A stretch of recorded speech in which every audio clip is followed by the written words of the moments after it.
felt na, okay, I'm making the calls, and if I feel like I have to do this, I'll do this. That buzzer sounded siguro, grabe yung emotions ko. I was overwhelmed. Alam natin na with Coach Yuri out of this game, the young coach from the Sunbender Red Lions, Andre Santos, is ready to lead the pack. I wanted that win for the team, and I wanted to win that for Coach Yuri. Honestly, I wanted to win that for me. I knew how big that would be for me. Big that would be for the community, and just yung feeling na I was able to do something for San Beda, and no one can take that away from me. Good day, everyone. Welcome back to the Upperbox Podcast. Coach Pao, 21 episodes. Grabe, like, time flies. Ang I bilis. know. Sobrang bilis. Nga pala, again, hindi po ako coach ha. Ah, ah, Pwede ba pero, assistant coach? Pwedeng assistant coach tawag ko sa'yo. hindi rin eh. Wala Hindi. akong karapatan doon, bro. Wala. Ano lang ako, Hindi. Miron. Captain. Kapitan. Si Peter nga Kapitan ng barangay. Yun, sige. Kapitan ng barangay. Captain Kapitan Pao. ng, tanod yan. Pwede. Diba? How So, are you? I'm good. Eto, nasa Batangas pa rin. Gonna be going home soon. But I was able to catch a San Beda game here with coached by somebody that we're gonna talk to today. Yeah. Pero ito pa, siguro this is one of our first in the podcast. We're going to invite someone na hindi Bedista. Yes. Yes. Oo. A green boy and a blue boy. Greenish blue boy. So, Parang dapat pa-check yun, pare. Mga greenish blue. Ayusin mo! okay, sige. Good ka na. He's been very important for San Beda, kahit greenish blue siya in the past season. Grabe yung, I remember nung na-thrown out si Coach Yuri, he took the lead. Tapos the next game, he took the lead. Naiyak pa siya nun eh. Gusto ko talaga kung anong nangyari nung... Oo, yun. Tama. So, ikaw naman mag-introduce sa kanya since medyo nagkakilala na kayo. Oo. Well, it's a pleasure for Upperbox Podcast to introduce here Coach Andre Santos. Woo! Coach, gandang gabi. Coach Hey Andre. Dan, hi Pao. Thanks so much for having me. Thank you. Finally, na guest na rin ako dito. Excited ako. Oh, yun. Fresh from Batangas yan. Kumain niya ng sisig. At napakarami pang pork products at beef products. Nakasana sa interview na to, hindi siya umiyak. Kasi alam ko last time umiyak siya sa isang interview eh. Ay, grabe. Bakit mo hina-highlight ba yun? Ano ba problema mo, pare? Hindi kasi nakakatawa yung moment na yun. Grabe ka. Anyway, Coach, kamusta ka? Unang-una sa lahat bago tayo mag-deep in. Kamusta ka? Well, first, I'm feeling good. Nag-enjoy kami as you said, galing kaming Lipa, where we played the tune-up game against Adamson. And we also used that time away from practice for our team building. So just one night, pero it's actually our first team building. Yun yung first time na nagsama yung potential season 100 team. And being part of it, I enjoy ako. And I'm like what I'm seeing, but at least off the court, maganda yung chemistry ng players. Definitely, I think halata naman yun with how they interact with each other. Even, just seeing them hang out, parang kita mo naman na maganda yung pakikisama nila sa isa't isa. Yeah. Yun, grabe nga si RC. Sinare niya yung reel namin about AJ Royo. Tapos may sticker ni Hasbula. Si Uncle. Yun daw pala ibig sabihin ng A sa AJ. Uncle si Hasbula. Sabi ko, RC, grabe naman yung Hasbula. Pero anyway. Si RC maganda na chemistry with mga past yung season 99 kasi nakasama nga siya nung US last year. Kaya that's not surprising to us. No. But anyway, Coach, bago tayo mag-deep into the team mismo, let's talk about you, Andre Santos, as how did you start your journey in basketball? Well, I came from Lasal Zobel. So alam ko medyo yung Beda community doesn't want to hear the words Lasal that much right now. Pero I'm sorry. Naku, Galing po wala. ako dun. Cancel ka na, coach. Then, But then, yeah, yan. as I was saying, I started sa Lasal Zobel.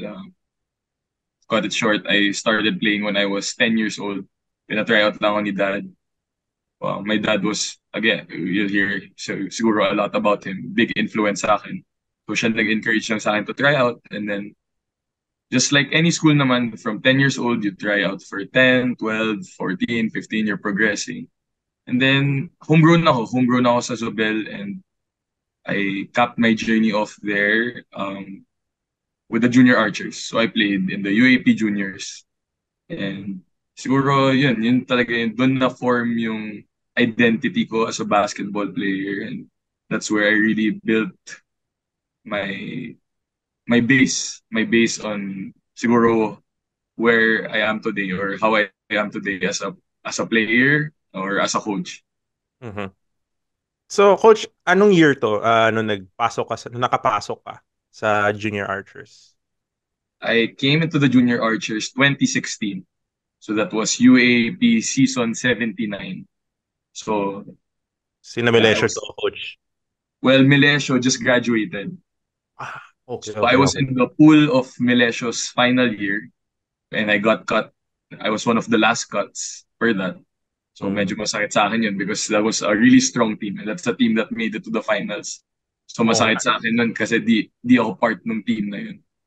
Pero I came into the next year very hungry and kahit actually I thought I was a sure slot pero though it's a long story in itself but I had a very hard time getting into that team, yung season 79 team na yun. So, Kwento mo na. Oh, coach, we have a well, long time for a long story.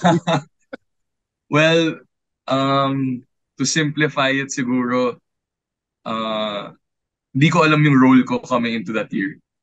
For those of you that don't know, I'm 6 foot flat and I was a big man in Mm, high school. okay. So, sanay ako, I'm playing in my age bracket every year. And I would say magaling ako sa age bracket ko. Pero Mhm. when it came to play with the bigger boys and medyo undersized na ako sa big man, medyo doon ako nahirapan mag-adjust. And undersized na nga ako. I'm not what you'd call a shooter, Mhm. to say it nicely, no? Oo. Kaya nahirapan talaga ako sa transition ko to the juniors. Pero that's where it was very important for me siguro that difficult time kasi that's where I had to accept na kailangan kong maging role player. Mhm. So that's where I became a good rebounder. That's when I became a good defender. And just like yung recent podcast niyo, si AJ Royo, siguro I just made it the last man on the lineup. Pang 16 ng UAP eh. So I would say when I got in the lineup, very confident ako na pang 16 ako. Mhm. Mhm. So very close call and I just had to work my way up that season before by the second round, nasa first five na ako. So similar to the stories I've heard of sila AJ, sila Peter, like when during my playing days, na flashback ako na that I had a similar time nung high school na ganun. Oh, Galing. ang galing. Oh, Nakaka-relate ako doon bilang isang 5'8" big man.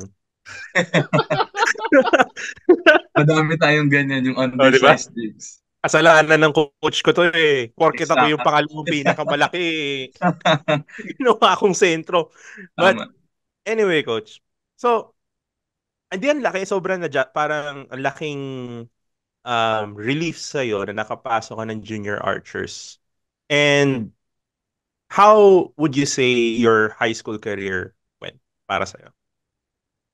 Well, when I got into the juniors, and as I told you, nung na first five ako nung second round, the reason why nakapasok na ako nung first five is because I found a role. Naging Mhm. defensive stopper ako, specialist. Mhm. So, the game before na first five ako, na magic bunot ako. Para ako na magic bunot. Mhm. Kalaban namin was the to be champion team of that year, the Ateneo Blue Eaglets. Mhm. So that Mm. team consisted of Dave Ildefonso, SJ Belangel, Kai Soto, So this was a top tier team talaga. And nung Mahina, coach, napansin ko mahina. mga yeah. Mahina, mahina, Oh, mahina. medyo malakas lang naman, medyo lang. Medyo lang, lang. medyo lang. Oo. Pero when my coaches that time saw nga, grabe yung lineup na to, ang laki. Ang laki ng Mm. lineup. Eh di ako makapwesto as an undersized big. They tried to play me as a three. My Mhm. first time, the whole season, to play as a small forward. So yun, linagay nila ako kay David Defonso, they had Jason Credo, Waki Manuel. So those Mhm. were the guys that I'm defending. And na-impress sila. Mm. Almost won, fell short in the end. So after that game, dun na nagtuloy-tuloy. So the next game, ang assignment ko naman was LJ Gonzalez. So FEU kalaban namin, and Mm. note, I was facing Joe Celso, who are my players now. I was facing Brian Stohonia that time. So medyo weird. But again, those are the guys I was facing. And yun, from LJ Gonzalez, tapos RJ Abarientos that game. Tapos yung towards the end, yung next game ko, Juan Gomez Deliano was my matchup. Kaya, yun, proud moment. If Juan Oh. sees this, di naman ako nagmamayabang Juan, pero ikaw, pro player ka na. Ako, natigil na playing career ko. Pero the highlight of my playing career was keeping the MVP that year to 9 points, si Juan. Wow. So, that's my pride. I played 33 minutes that game. I'll never forget. Prom ko that day. Kaya sobrang happy ako nung day na yun. 33 minutes, 0 points. Wala akong shooting, pre. Kaya kailangan malimit ko na lang si Juan. So yun lang yung trabaho. To Oo. limit Juan. So yun, I found that role, si Juan. The next game, si Cancino. And we made the Final Four that year. And we only made it to the Final Four, by the way, dahil si Adamson na default ang games dahil kay Encho Serrano. That was the year where yung papers ni Serrano were in order. Oo. So good ako that whole run. I think I would say I was a stopper until na-humble ako sa Final Four ni John Lloyd Clemente, where he scored 28 on my head. Ooh. So so that was the humbling thing for me. So that was my rookie year. Grabe yung experience from the lowest lows to the highest highs, being able to stop those guys. Kasi those guys, I was just watching from the bench, tapos biglang towards the end of the season. Yun, I was able to do that. But So, when I look back at my high school nga, I really enjoyed that junior year kasi nung naging senior year na ako, where I became team captain, so it was basically my team. mm. I would say, mas naguluhan pa nga ako that year kasi there was just so many things going on and the team underperformed. And di, madami na akong nakalimutan that year. So, mas junior year yung mga highlights ko. Pero senior year, I think that's where I was just being able to develop more siguro yung leadership skills.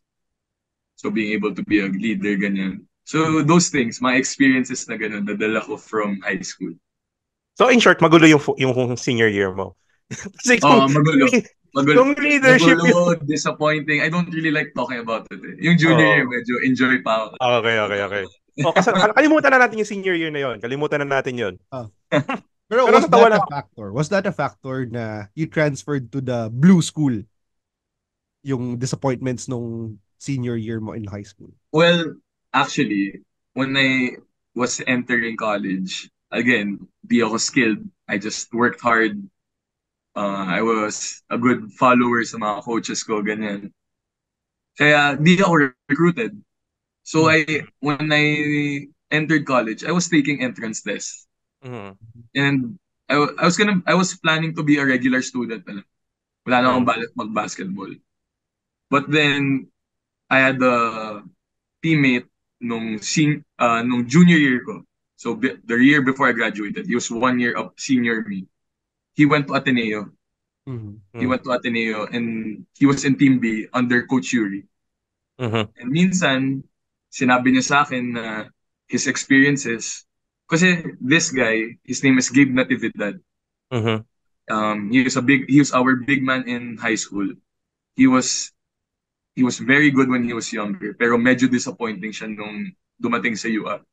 Mhm. Tapos biglang a few months into college, I hadn't seen him. I said, why is this guy all of a sudden shooting threes? Ba't ang galing? Mm.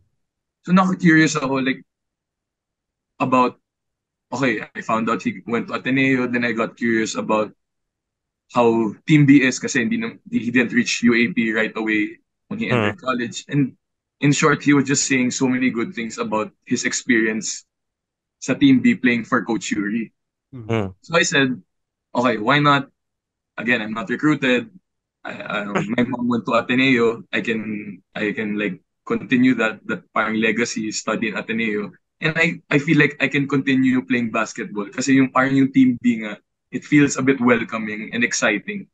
Mm. Because again, Coach Yuri, sorry, I'm medyo nagpa-fast forward, but just saying like Coach Yuri, he brings he at that time he would bring a sort of excitement for us team B kasi you feel like you're learning. He's an extension of Coach Tab, Mhm. Mm. and although it isn't Team A, you feel like you're learning so much. So just the idea when I was hearing about that palang, which later on I validated myself.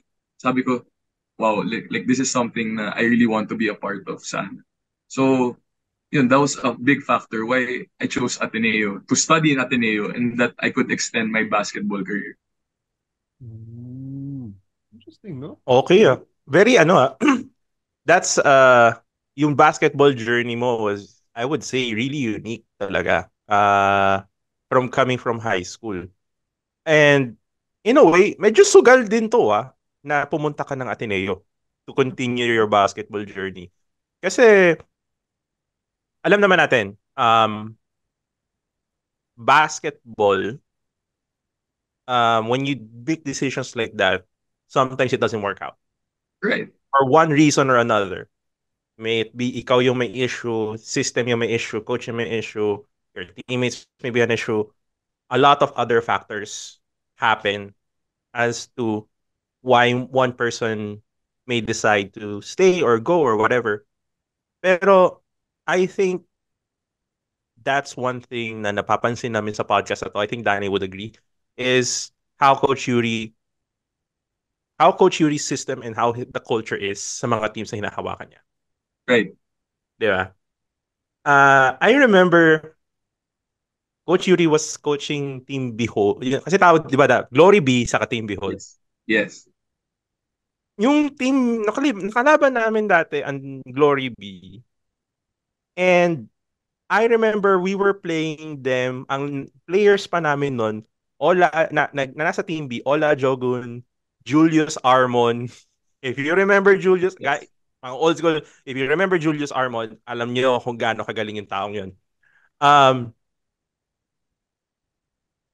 and honestly, yung Team B na yun, sirabi rin naman ni Coach, shifting. Parang yung game na yun,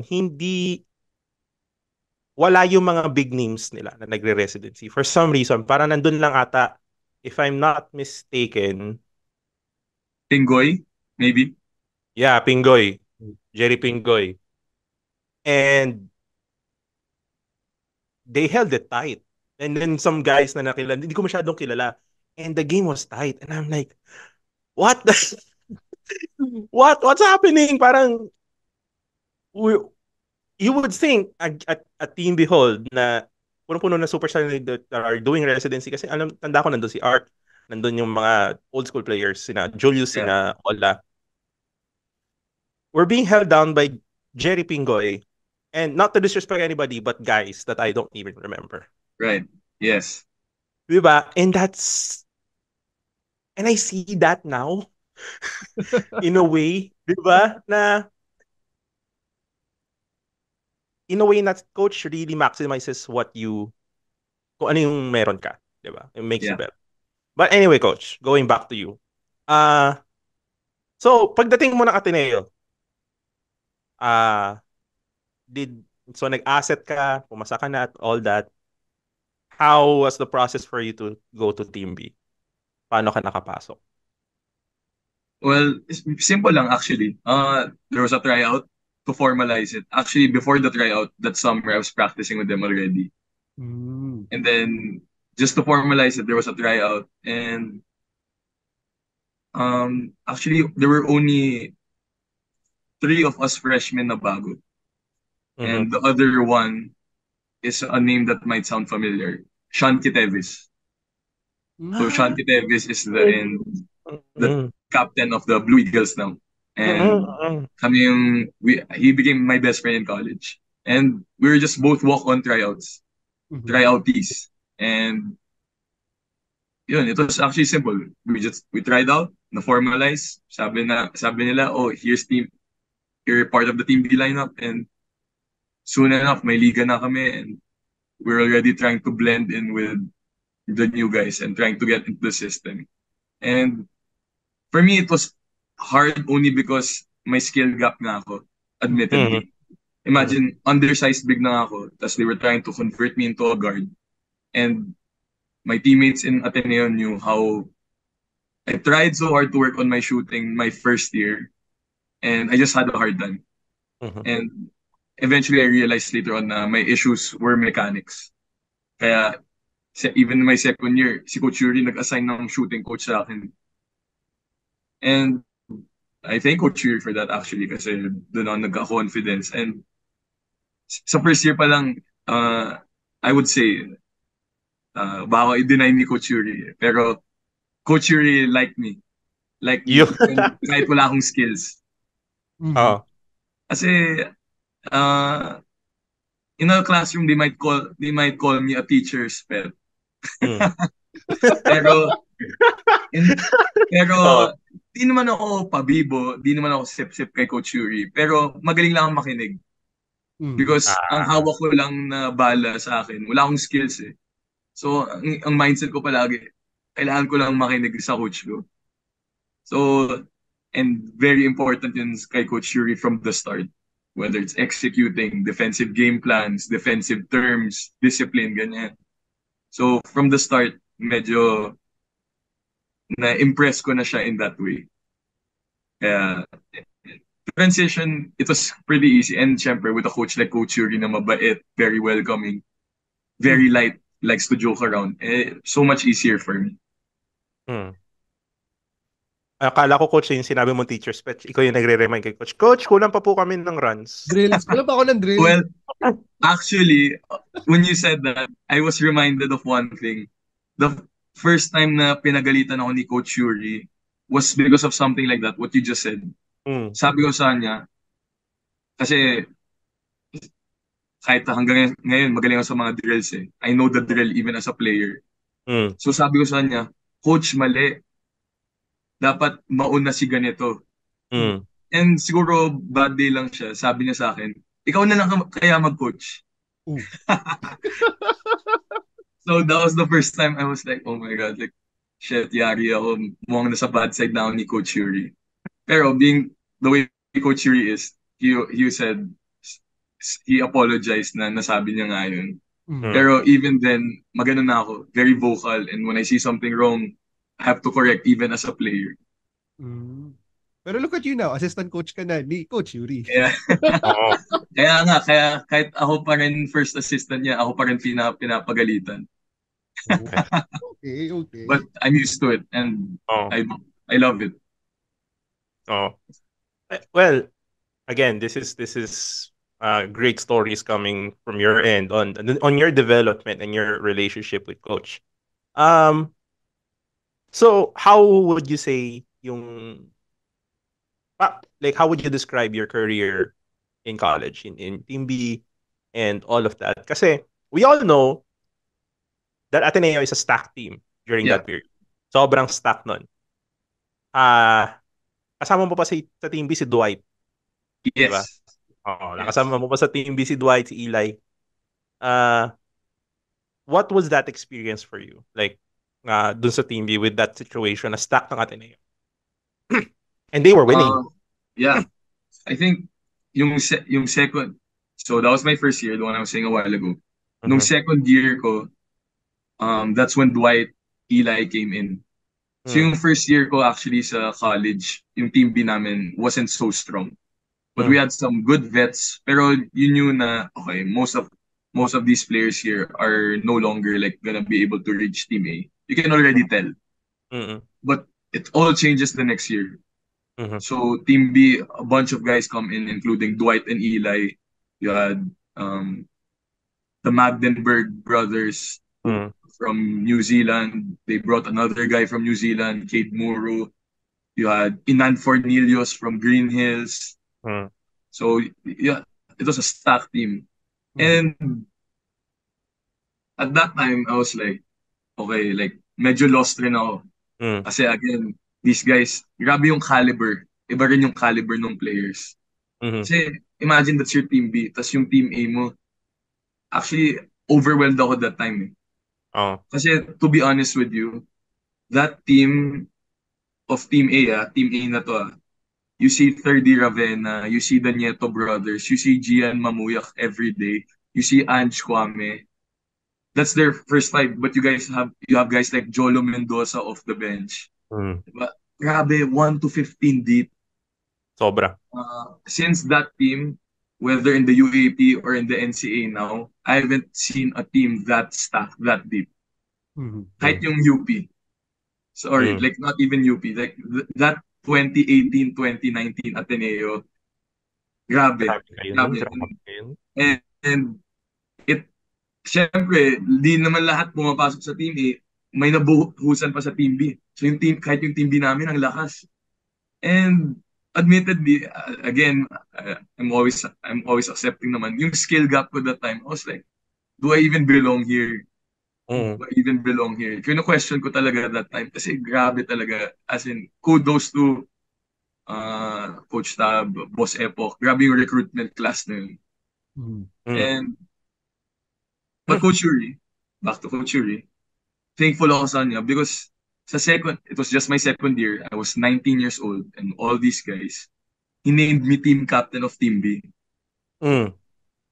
So I was like, it was a tough time for me. I was like, I'm team captain, but almost all these guys I'm captaining are better than me. Mm. So maybe I didn't know it at that time, pero it was Coach Yuri's way of leading me on to coaching Oh. without saying it explicitly. Mhm. Kasi I had to be an extension on the court, whether it was on the court, on the bench.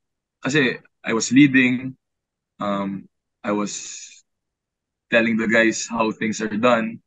So that's something na I was able to build those habits, the leadership habits. Kahit I don't see a lot of playing time, I don't see a lot of time on the court. I was helping Coach Yuri a lot.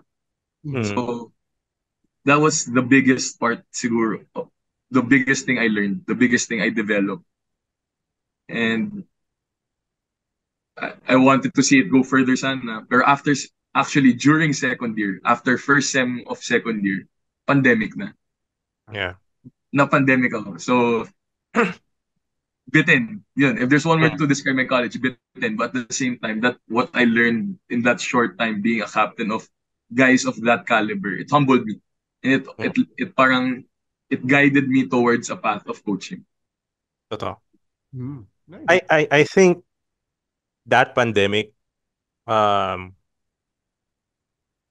like to give everybody perspective lang din yung mga pangalan na sinabi dun ni Coach Andre, Ramos, Brothers, Magdeburg, Cornelius, hindi lahat yun nakapag Team A Mhm. Yeah. dahil sa pandemic.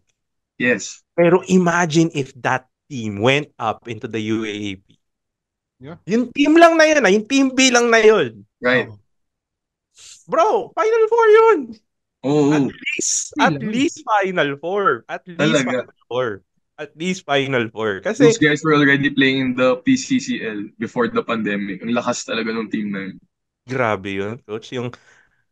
Doon pa lang nagsisimula yung bulong-bulungan kay Dwight. Doon Yeah. pa, doon pa lang nagsisimula. Pero, yun nga, Coach, very interesting yung sinabi mo na it was Coach Yuri's way of um, leading you into coaching. And then, the pandemic happened. So, I assume, nung nag-pandemic, you were thinking of what's next. Or hindi Yes. pa. You're thinking na already. Well, it wasn't coaching in my head already sa pandemic. Mhm. So, pandemic 2020, then so much uncertainty 2020, 2021. Then 2022, when the things are starting to get back to normal slowly, um, nagpa-practice si Coach Yuri. Nagpabalik ng Ateneo. First time nagpabalik ng Ateneo Team B. Pero Mm. by this time, pag-graduate na ako. Mm. And I remember we trained for about a week lang. Just a week. And even that week, Coach Yuri was already asking me, ano plans mo? Do you plan on Mm. working? And he was Mm. still with Ateneo Team B pa this time. Hmm. So there was really nothing. He couldn't really offer me anything. He was still in Ateneo. So he's already just asking me, where are you gonna work? Ano ba job opportunities mo? Kasi March na yun eh. I was graduating by May. Mm. And at that time, di pa ako accepted na, grabe, like, nabitin yung college career ko and sa Ateneo, I think I'm done. Mm. So I asked Coach Yuri, well, this was a few weeks later na, or maybe a month or two later. This was May, I think. Mm. I asked him if he could link me up with Coach Nash and Coach Olsen, his cousins. Mm. So there's a rule in UAP where if you graduate college, you can still play while you're taking your masters. Mm. So, um, another long story short, um, I tried out for Adamson and FEU nung May. Mhm. And objectively, I think I've been humbled this whole interview naman. Pero Oh. objectively, na I think I played well, Mhm. but just not good enough where for a guy who had 2 or 3 playing years left. Kasi, well, now I'm a coach and I know how we think. Like when you recruit, kailangan medyo exceptional. Mm. Scholarships are limited, slots are limited, so you have to be choosy. Mm. And when I look back naman talaga, when I was trying out Adamson FEU, and they had so many guys already, so many guards. Halos lahat naman ng team, ang daming guards eh. Usually, yan naman ang hirit ng coach. Sorry, ang daming guards. Which is true. Kasi ang dami ng guards sa Pinas eh. Oo. But, so, in short, I didn't make it. Mm. This was around second, third week of May. And short side kwento. Sure. Ang kasama ko sa tryout sa Adamson was Remoga. Oh, okay. Okay. Yeah. I was like, oh my, like, I think I played good. But if there's one guy who I would say na ibang level sa tryout na yun, was Remogat. I was like, that guy's good. I had no idea who he was. I had no idea who he was. I was like, kasi si Remogat, low-key lang yan nung high school. Eh. Pero I was Yeah. like, grabe. Grabe yung bata na yun. I don't know who he is, pero ang galing. Yeah. And months later, I was wondering if he got into Adamson, if he went back to FEU. Pero he ended up in UE nga. Pero, yun, that's a side kwento lang. He's a talk of the town now, eh, no? UP na ngayon, UP na. UP na ngayon. Wild. Wild. Pero coach, So, imagine nyo, no? Remogat Lastimosa. Wild. Wild nun. Yeah. And if I know correctly, Adamson has the reasons. Baka magalit yung Adamson sa akin. Hindi, kwento lang to, kwento. Hindi. Kwento-kwentuhan lang to. Coach. Adamson just had a lot of guards kasi they got Montebon and they had Ray Allen Torres. So I think that's the reason why they didn't get him. But everyone in Adamson knows in that tryout na that guy stood out. He was so good. I was so impressed with Remoga at that tryout. Grabe. Baka naman San Beda, Remo. Wala na. Nandun na siya nasa Diliman na siya. Okay Diba na yun. Okay, sorry. Okay na siya doon. Okay na siya doon. Masaya na siya doon. Yeah. Pero ito coach, yung journey mo na yun, trying out, yun nga, it didn't work out. Bumalik ka kay Coach Yuri.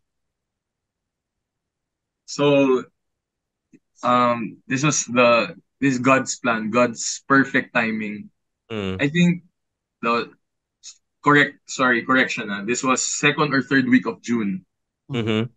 And around that time, I'm already planting my seeds. Kahit interested ako maglaro, to try out, ganyan. nabasa ko na rin yung spin article that Yuri Escueta is being considered as the coach of San Beda. Mm. So when I saw that, makapal mukha ko, di ako nahiya, I messaged Coach Yuri again. Mm. So from the last time na, Coach Yuri, baka you can talk to Mm. Coach Nash, Coach Olsen. This time sinabi ko, Coach Yuri, congratulations. I heard you're being considered for San Beda. Sabi ko, if you do get the job, I'd love to be your assistant. Mm. Okay, so context. Ah. So tryout nga ako second, third week of June, around June 20s. I don't get in Aldenson, I don't get in FEU. So sabi ko, well, going back happy ako kasi wala na akong what if. Mm. I know I tried. I gave it a shot. I won't Oh. look back and say, what if I tried out? What if I continued playing? Nasatisfy ko yung sarili ko. Mm. So, nung bandang June 20s, sabi ko, nothing to be ashamed of. I tried. Mm. And I think it's time for me to accept my playing days are over. Mm.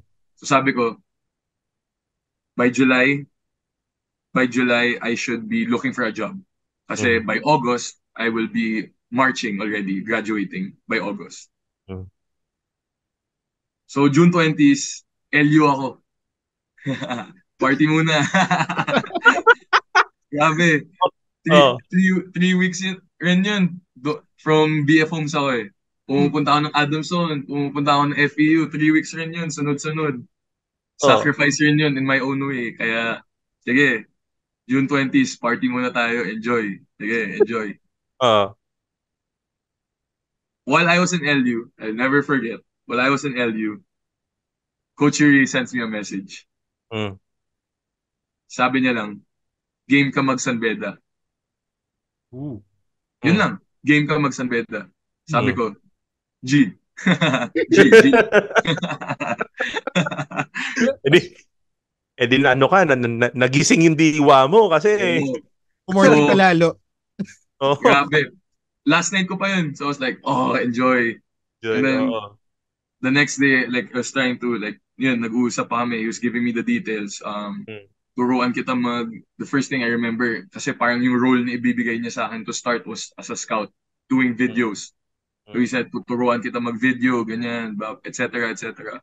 And that was June 29, if I remember correctly, he messaged me. And then he said, July 3, we start. So that's 4 days. 4 days, yeah. So he gave me a 4 days notice. So that's it. I get back LU June 30. That's by July 3, I'm in San Beda in my first training. Damn. Wow. Okay. Oh, teka mo, iba talaga yung relationship ni Coach Yuri tsaka LU, di ba? Ito kay Coach Andre, yung last year daw, nung second round, mag-LU daw dapat yung players, pero hindi, pinag-trading. May something with LU, no? Oo, May something sa LU. Good and bad. Good and bad. So pag may nag-LU pag may nakita tayong Red Lions sa nag-LU, may nangyari dyan, masama o maganda? Oo. Ang unang tanongin, ang pagimbawa napunta kami ni Danny sa LU, una namin tanongin, alam ba ni Coach Yuri nandito ka? Kung sa ibang lugar, hindi ko tatanungin eh. Ba, makita ko siya sa BGC, o Morato, o kung saan man. Batangas, sige, wala. Di ako magtatanong. LU, alam ba ni Coach Yuri nandito ka? Nagpaalam ka ba? May history kayo dito eh. Oo. There's something. May something sa hangin dun. Oo eh. Pero, eto coach, yun nga. So, first role, syempre, you started with scouting. What was it like going to San Beda for you? Yung unang dating nyo doon? Yeah. Kasi syempre, kayo ni Coach Yuri talaga yung galing, kumbaga kayo yung galing at Ateneo talaga, kayong dalawa lang. Yeah. The rest, mga bidista. How was that for you? Let's just say it. Kumbaga, hindi ka Bedan, you're outside of the community, Yeah. and you're the only person in that coaching staff na hindi bidista. Yeah. What was that for you? Well, actually, yung adjustments ko, more on how to be a coach. Kasi first time coach ako. So those are more on my adjustments. When it comes to the community, the team, very welcoming. Okay. Because sobrang dali kasi they were all excited actually. I Mm. think a lot of guys there just wanted a fresh start Mhm. and they were just looking forward to a new chapter. Everyone was just looking forward to a new chapter and it was just easy for us to be welcomed by everyone. Mm. And it was easy kasi lahat naman na sa staff mababait eh. Even the coaches that we have, sobrang bait. As in, Sobra. I've never I've never met a coaching staff nicer than everyone. Mm. Alam ko si Coach Norman can look a bit scary, but everyone's just so nice. Uh-huh. Pero that time, the adjustments for me were really about coaching. Mm. Number one, like how to structure practices. Mhm. Diba? Mga stuff na only coaches really think about. How to structure practices, um, Game building plan. relationships with how to handle players. I Mm. remember in my first few weeks, pinapagalitan ako ni Coach Yuri because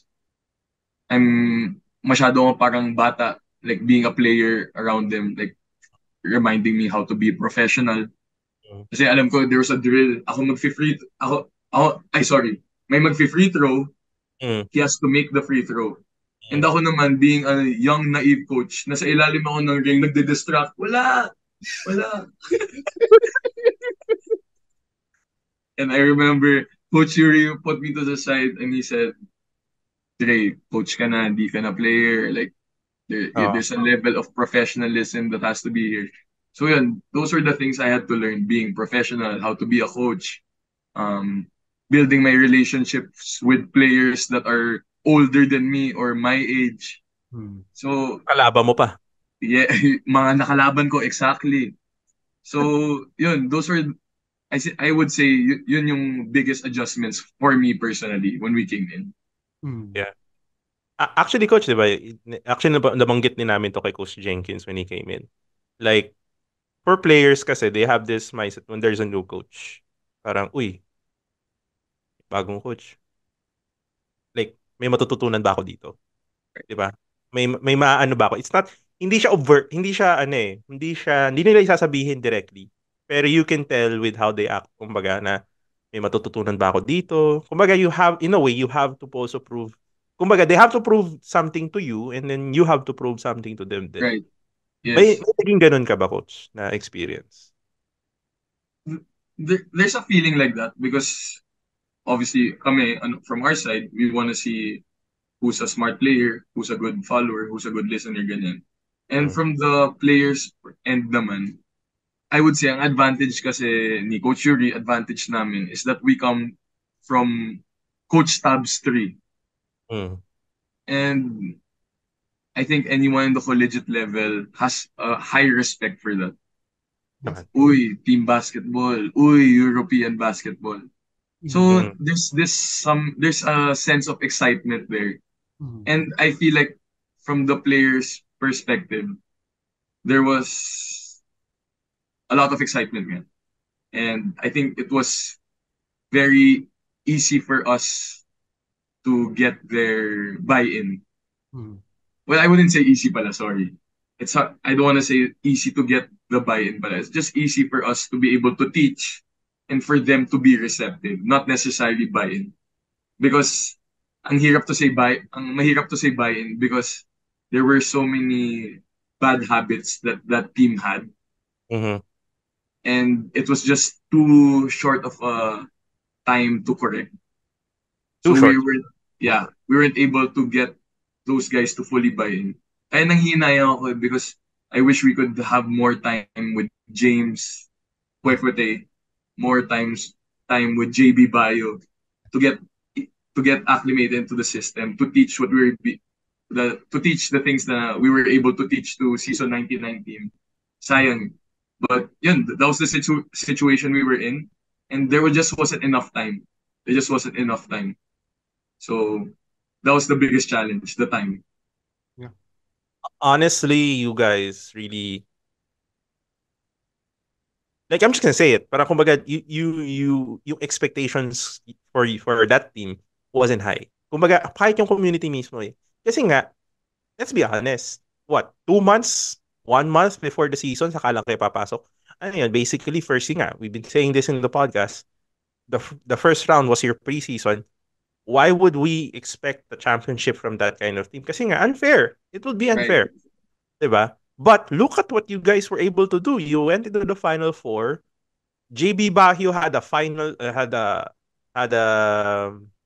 great season. James Kwekotay then, I mean, Jacob Cortez went balls to the wall. Like, grabe rin. Nandun siya pumutok nung season na yun. Yes, we did. Oo. Yung long hair pa siya nun. Yeah. Sabi, long hair pa siya nun eh. Um, but yeah, no. I think, considering everything, I think it was a good season. Syempre, at the end of the day, San Beda pa rin to. The expectation is a championship. Um,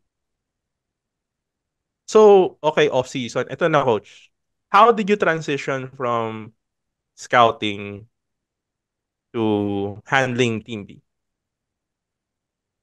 Well, actually, from the start, I already handled Team B. Mm. Ah, Just so you know. okay. Like Oo. when we came in, Coach Yuri said, sa'yo na rin Team B ah. Kasi doon mo rin mabibuild yung habits mo as a head coach. Yun yung training ground mo, which Mm, is true. mm, It's different having your own team. mm, So I had Team B from the start, but again, you're right. My role expanded nung preseason ng season 99. Kasi mm, nung season 98, medyo hilaw pa nga ako eh. Even when I look back at how I scouted teams, again, there was one game where we in season 98 where we lost to JRU. mm, And for me, again, it's the players could be better, but I mm, feel like I was negligent. Ako assigned doon, and I didn't do my job to the best of my abilities. Learning curve, but again, it's unbeda, no excuse. Mm. mm, So there were just sometimes where my lack of experience, my immaturity as an assistant, as a scout, showed nung season 98. mm, And I wanted to challenge myself nga to be better nung season 99 and see things better. So entering preseason season 99, that's when yung Team B medyo mas nabuo. And sinama si Hopia, si Eman, the third stringers of Team A came down to Team mm. B, and that's where we played Pinoy Liga, the first next man cup. Yeah. So that was a good time for me.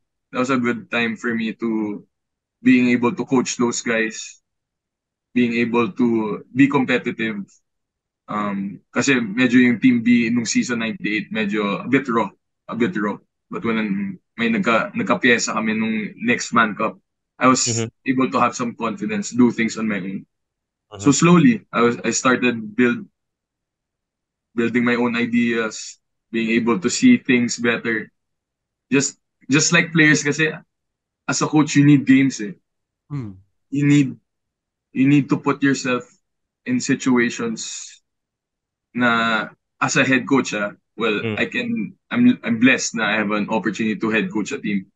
Yung lessons as a head coach nadadala ko yan eventually as an assistant of Coach Yuri mm. because I get to see so many things, think about so many things, and yun, just games like that, being able to handle Team B, yun, nakatulong sa akin sobra. Yung minention mo, coach, yun nga yung development. I think that's an underrated thing in basketball. Not just in the college level, but in the pro level for coaches. Yeah, People think na this coach, kung ano siya ngayon, yun na lang siya. Like, right. diba? Hindi nila na-figure out na he may progress or regress like a player. Yeah, Yes. Possible that that person can progress or regress like a player. And I think um that's why people sometimes fall in love with names, with events. In my opinion, sa pros, lalo na that's so evident with the pros, like Doc Rivers. Like everybody wants to hire Doc Rivers, but if you look at it objectively, he hasn't won anything outside of Boston, Yeah. right. diba? So I think that's super important, and that's something that we should all remember and note na hindi lang player nagde-develop, pero pati coaches. And Coach Yeah, Andre, you showed that here. Um, so, yun nga, you won an X-Man Cup with honestly a really good Team B. But yung everyone was focused on season 99. And sinabi rin ni Coach Yuri yung experiences niya as a Team B coach din. Na ang Team B coach, ang role niya is, syempre, you get things from your system. Kumbaga, you need, at the end of the day, the players sa Team B need to execute kung ano yung ine-execute. Ginagawa ng team. Oo. Yeah. So, um, would you say, Coach, na, kumbaga, with the preseason, how did that transpire for you? Kasi, as we know, after season 98, may mga umalis. Yeah. So, how was that situation for you as a team B coach and in preparation and for the team in general na um, pabago-bago yung team? Yeah. And yung team mo mismo, team B, pabago-bago din. So, how was that for you? Well, for the season 99 team, yung guys na nahawakan ko talaga who were training with me during season 98 with for Team B were Jomel and AJ. Mm-hmm. So I feel like, well, si AJ, veteran eh. Rookie veteran eh. So very easy to teach. And my role was just to make sure na aware siya with what we're running. Pero matalino si AJ. It's bagay siya sa system where we're pushing the ball, we're pressuring. It was easy to teach him. Same with Jom. It was all about building good habits with Jom, building the things we want to do. And yun yung focus ko when it comes to them. They were the two guys from, well, including Zane Halbuena, who was also under me. Pero Zane, yun nga, didn't make it to the 99 lineup because he was, what's the term? He wasn't allowed to. Ineligible. He was ineligible, exactly. Sorry, ineligible. Or Ah. those three guys, just making sure na while they're in Team B, they're getting games, natuturuan ko sila the same things na we're teaching in Team A. That's the process. While the guys who are the third stringers, like who went down, namely Hopia, Tagle, Tagala, Llerena, Alioso, once they go down to me, I know that they're taught by Coach Yuri. My job naman there is to empower them. Like put them in a position where they can see court time, where they can really apply the things that they're learning in Team A and build their confidence. Payusing, sorry, I forgot to mention Payusing. How could I forget? Payusing also went down. So that's my role, like being able to empower those who come down and those who are with me, being able to teach and keep them at a high level, keep them in Team A level, both physically, pero more mentally. Para pagpasok nila sa Team A, it's all about plug and play. Yeah. Plug and play, plug and play. And we're not going back to scratch, back to zero every time may pumasok sa Team A. So that's the importance of the time you spend with these players and just being able to have the time to really teach. Really teach. Walang sawang teach. Diba? Kailangan may continuous patience and yun, that's really what the job is about. Especially my job, specifically, handling Team B.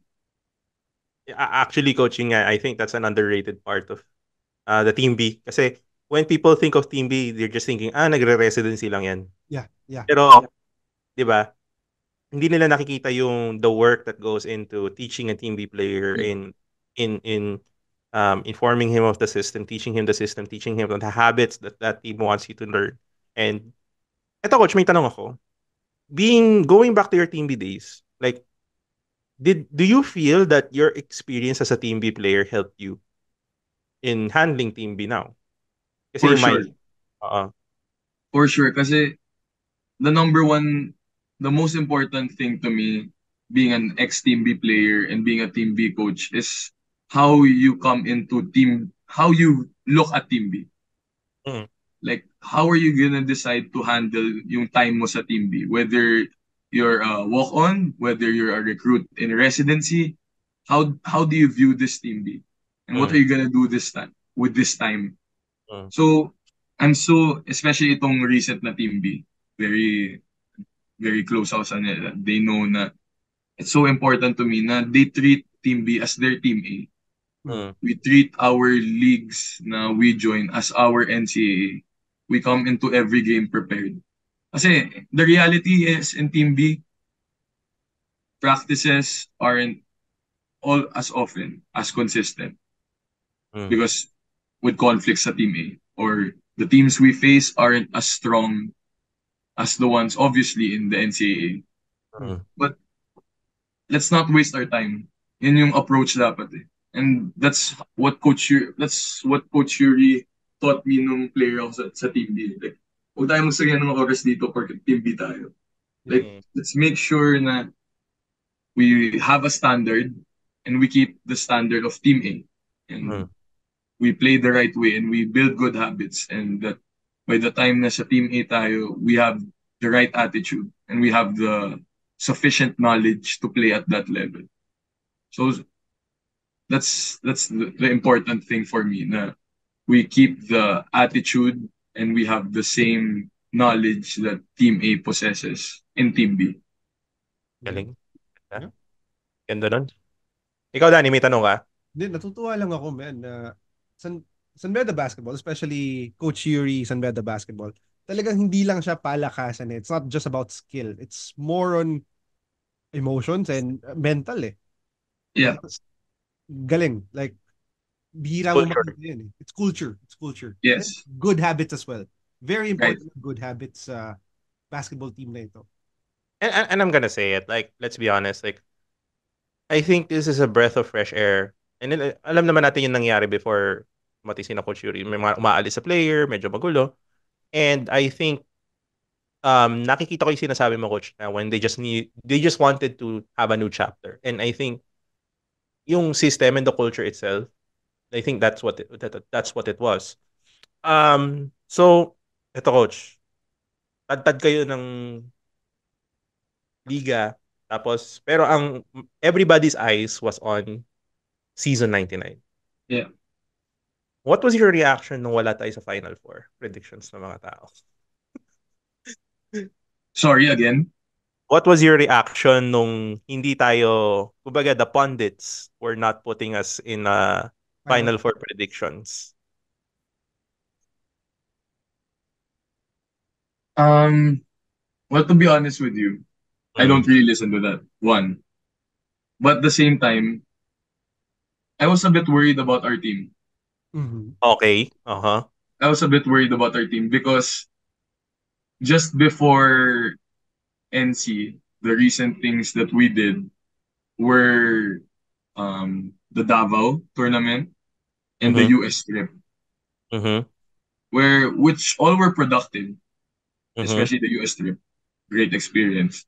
Pero, and sorry, lastly, the tune-up games right before the season. Mm-hmm. All three of those combined, I just felt that we were underperforming. Mm-hmm. Alam ko there's a term na peaking at the right time. Mm-hmm. But I was just thinking, we haven't figured this out. Yeah. And there are too many players that we need that still aren't showing the glimpses of stepping up. Mm-hmm. So, yung Final Four, I'm not worried about yung external. But internally, I had I had some doubts. Ako rin, I had some worries. Kaya, I don't know what Coach Yuri was thinking back then. We don't really talk about, medyo Uh, alanganin po, ganyan. uh, But kudos to him kasi all the time parang he stays level-headed. mm, I don't show naman na I have my worries ganyan. Pero I'm just sharing here, champion naman kami. mm. Before season 99 talaga I was just really worried and good well for fast forward just good thing na lang na nag-step up si Pai yung level ng laro niya. Jom finally Uh, kasi Jom kahit nung D-League parang he just couldn't really find his group at all eh. Mm-hmm. Even in I tune-ups you remember, couldn't yeah. see his role. Mm-hmm. Yeah. Nahihirapan siya. Yeah, Parang he still wanted to play the way he used to yeah, play back in Canada. yeah. Like same with Hopia. Like even Hopia, kahit sa first round niya, umabot si Hopia sa first round na medyo shaky. Mm-hmm. Di ba? Totoo, So, Coach. it took a while for us to be in rhythm or solid as a collective unit. Because in the whole preseason, parang it was always, okay, mainit si Jacob ngayon. Okay, biglang nagka-good game si Pai ngayon. Oh, biglang nagka-good game si Yuki ngayon. Pero the thing with us internally, I don't know if people outside would see it, was when would be the time finally na lahat tayo in Sabay-sabay. sync, in one page na lahat bumaba na talaga. Yeah. Diba? So that's what took a while. And that's what worried me nga when it was taking so long for that to happen. But charge to experience, Coach Norman said it nga, you don't win the championship in the first game of the second round. You don't win the championship in the elimination round in short. Diba? So it's in my second year, that's where I realized nga na ang haba talaga ng season. Yeah. A lot of things can change. And that you just have to stick with it, di ba? Basta, nandyan ka na eh. Lumaban ka lang. And you just give yourself a chance. Anything can happen. Okay, Kala ko, coach, yung nag-worry ka kasi naiwan yung si Paisa kasi JE sa wala ko yun yung kinaka-worry mo. Tapos gumimik sila sa Davao. Yun yung kala ko yung kinaka-worry mo. Joke lang yun. Binibiro na kasi kinuwento na naman din nila dito sa podcast yun. Yeah. But, okay, wait, yung season 99 pala. How did it feel knowing that Coach Norman will be entering the Lions then as well? Siyempre, Coach Norman is like he's a legend of the game. Yeah. Like, statwa na yun sa Ateneo kung pwede lang siya ilagay sa katabi ni Moro Lorenzo eh. So, you know what? Ito, I have siguro a nice story about what I thought that then when Coach Norman was coming in. I forgot who I was just telling this. Sa Lipa. We were just talking about it. I think I was talking to Josh yata, Tagala. Anyway, when Coach Norman was first announced, kala mo proven ako. Ang mindset ko, I wanna see what this guy's about. Me, yun yung mindset ko. Like, because my thing was, okay, this Coach Norman won 5-peat. Champion coach in the 80s, 5-peat 2007 to 12. But my question was, and I think the way I think it will already show you what kind of a competitor I am, or like that I will not just bow down to anyone because of your name, because of what you did before. Like I want to see what you're about. So I wanted to see what Coach Norman was about, and in my head sabi ko, does this guy know modern basketball? Is this guy up to date? And forgive me kasi even if galing ako Ateneo, the only thing I know are the accolades. But I don't know anything about his personality, his character, his style. Zero. So, me being the medyo young and naive, I want to see, does this guy know modern basketball? And yung mindset ba nito old head? Diba? Maraming ganon. Yeah. And you'd be surprised in the basketball world, nothing against them. There's just an old school mindset. Nothing against them. But this guy, grabe yung respect, the newfound respect I had for him, aside from the accolades, just telling me na in his contract, he constantly demands na he wants to be sent abroad for clinics, which already tells me that this guy wants to constantly learn. He wants to evolve his style of basketball. He wants to make sure he's up to date. And just the way he would break things down, you could see yung pagka-champion niya, yung pagiging veteran coach niya. And the first time I actually saw this, sorry, I'm fast, ako nag-preempt na, was when ako yung nag-coach versus JRU. Kasi before that game, he trusts Coach Yuri already, di ba? He knows what Coach Yuri is about. So, pahirit-hirit lang siya every now and then on the side. Hey, Coach Yuri, maybe take a look at this. Maybe we should work on this. Di ba? May mga notes lang yan eh. Yan yung style ni Coach Yuri nagsusulat eh. But, nung si Coach Yuri nasa Japan, and ako na nga nag-handle ng practice. This was the first time when I said, Coach, let's stop this. Let me talk to the guys. Mm. And then, siya na tumayo sa practice. And to be specific, we were teaching how to defend JRU's flex action. Mm. Mm. So I won't say here how we defend it. Yeah, sure. Oo naman, oo naman, oo naman. Oo. Let's just Oh. say na he said, Coach, may I? Diba? Diba? Ah. Without making me feel like he was stepping on me. He said, he said, in short, he was telling me, I'll take over. Mm. And, oh, no problem. And just the way na he would break it down, yung command of respect, that's Mm. one thing I admire. Yung, when he talks, everyone listens. Mm. More than anyone in our gym. When he talks, everyone listens. I promise you. Mm. And there's just yung aura, yung whole aura niya, iba. And so you have the aura, you have the willingness to learn, and the attention to detail. Just making sure na we don't miss out on anything. Diba? And we were saying, we're teaching how to defend an elevator screen. Yan. I remember we're teaching how to defend an elevator screen. So I was telling the team, okay guys, we're gonna defend it this way. Okay? Then sabi ni Coach Norman, Coach, what if he does this? So I said, sabi ko, Coach, we're gonna do this. So that shouldn't happen already. Mm. Mm. But he said, but Coach, if they're able to counter that and we don't do that, we're screwed if they're able to get through. So what are you gonna do? Hindi ako Mm. makasagot. Mm. So he said, maybe, wala namang hints na. Maybe we should switch it when he comes off. Mm. And then he said, I'll break this down. Sabi Mm. ko, kahit yung what if, yung plan B, plan C, nasa utak niya na. Yung foresight. And he doesn't want me to miss out on that. That small detail, this is one play. Mm. So when he that's where I learned for the first time sa kanya, kay Coach Norman, na okay, I cannot let anything pass. And I have to make sure na if my players are put in a situation that is not ideal, now we wish didn't happen, they still have to be ready for it. Yeah, Di yeah, yeah. pwedeng counter. We have to be ready for the counter to our counter.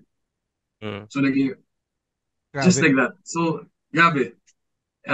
Being with Coach Norman, umakyat yung level ko. Yung level ng pagiging coach ko. Just stuff like that. Grabe. Sobrang thankful ako. Stuff like that, yeah. Ako, Coach, I've told this to Danny. He's my dream interview din talaga. Kasi gusto ko talaga. Kasi his teams were the reason I wanted to go to Ateneo when I was in high school. Unfortunately, waitlisted. Yan naman na. Pero, ang hirap kasi ng asset, bro, yung math. Ang hirap nung math. It's Like, hard. I mean, Mahirap talaga. Same. Major dapat ako sa Ateneo, pero diba? Like, Practice. palag ako sa English, palag ako sa science, pero yung math, Brad, alam mo, nagmerienda na lang ako doon sa math part. Diba? Pero, Coach, yung for Coach Norman kasi, I think, he's one of the brightest minds in Philippine basketball. Yeah. With not just saying him na because he's Coach Norman, he's won all this. No. Yun nga, sabi mo na rin.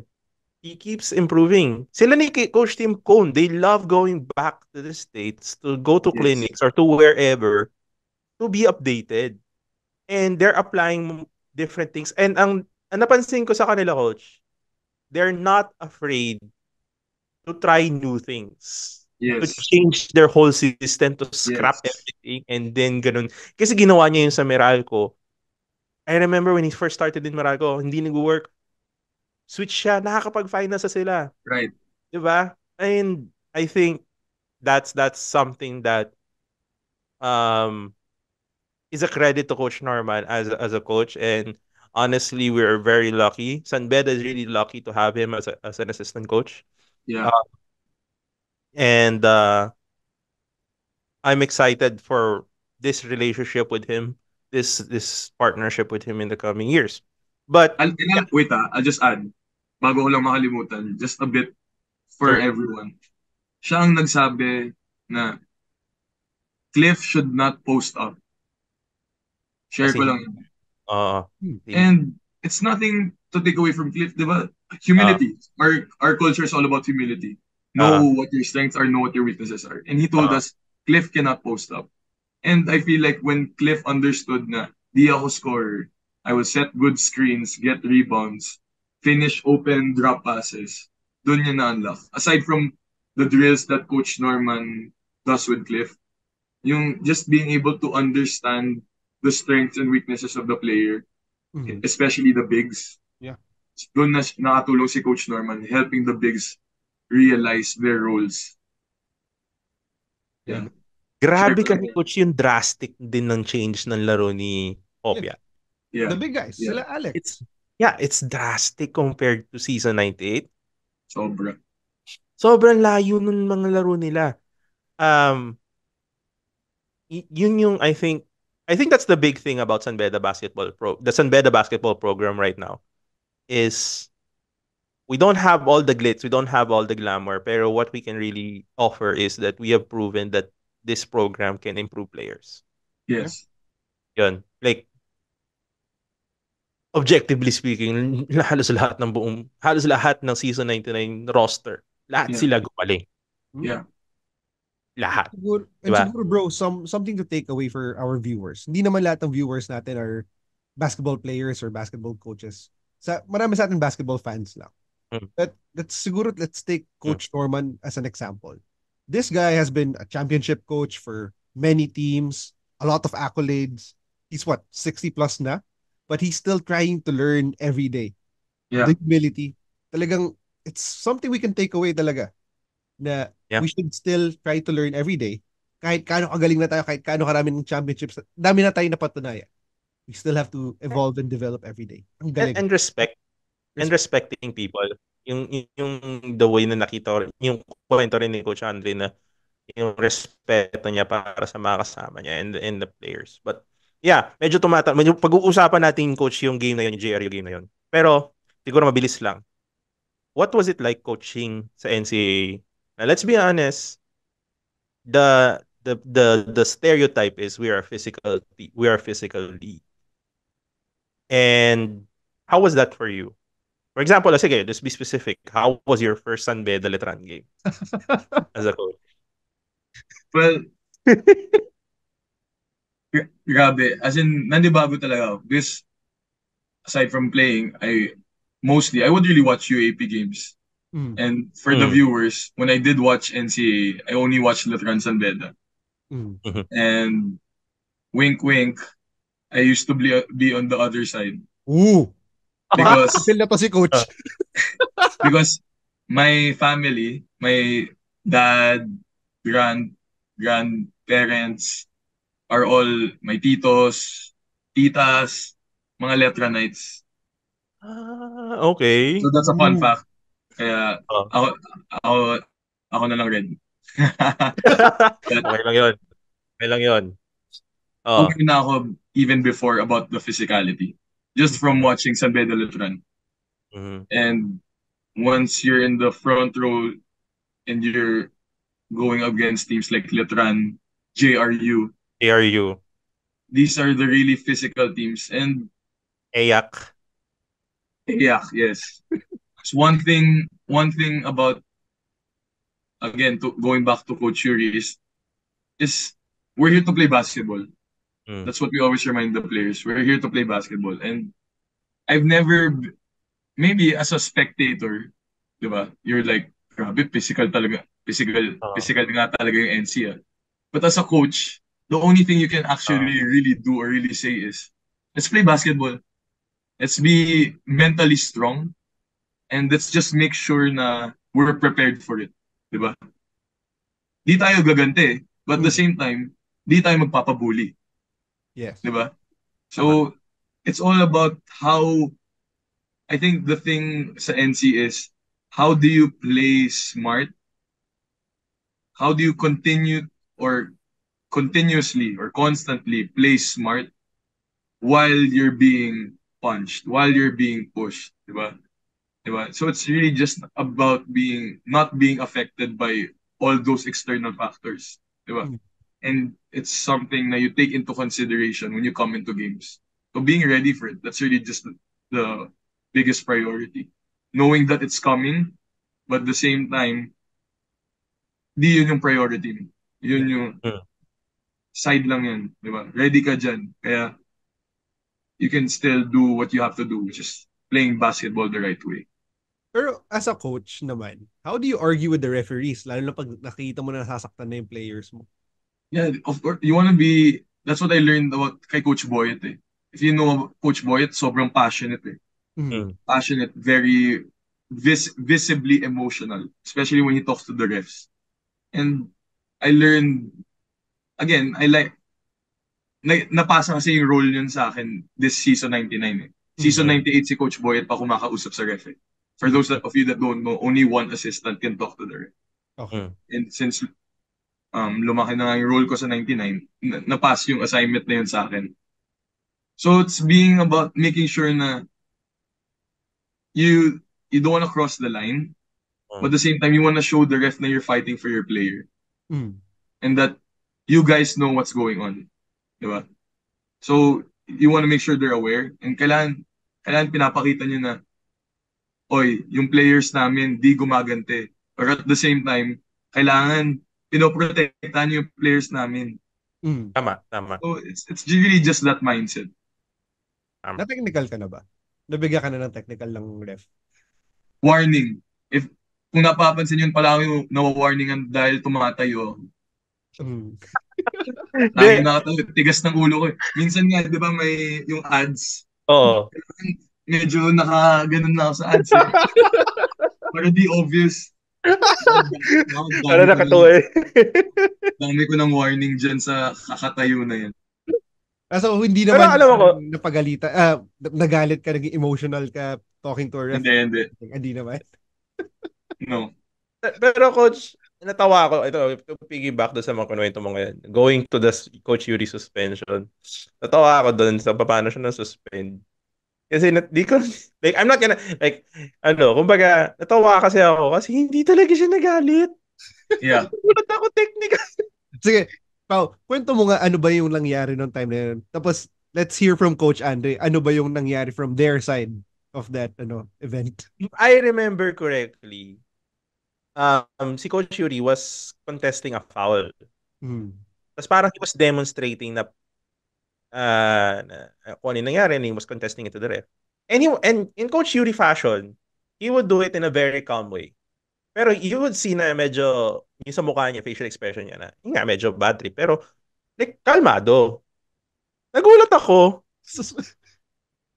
na technical siya. Doon siya nagalit. Doon siya nagalit. So, sabi ko, ano naging technical yun, bro? Like, yun. So, yun, tawa talaga ako. Tawa, like, nung paalis si Coach Yuri, tawa talaga ako. Paano nangyari yun? Paano naging technical yun? Yeah. Wala. Kasi, eto like, I know Coach Andre will not say this, but I will say this. For referees, it's hard sometimes. Hindi mo alam kung ano yung foul at hindi mo alam kung ano yung hindi foul na ngayon. Walang consistency. And when you have that, like, of course, we're not asking for perfection.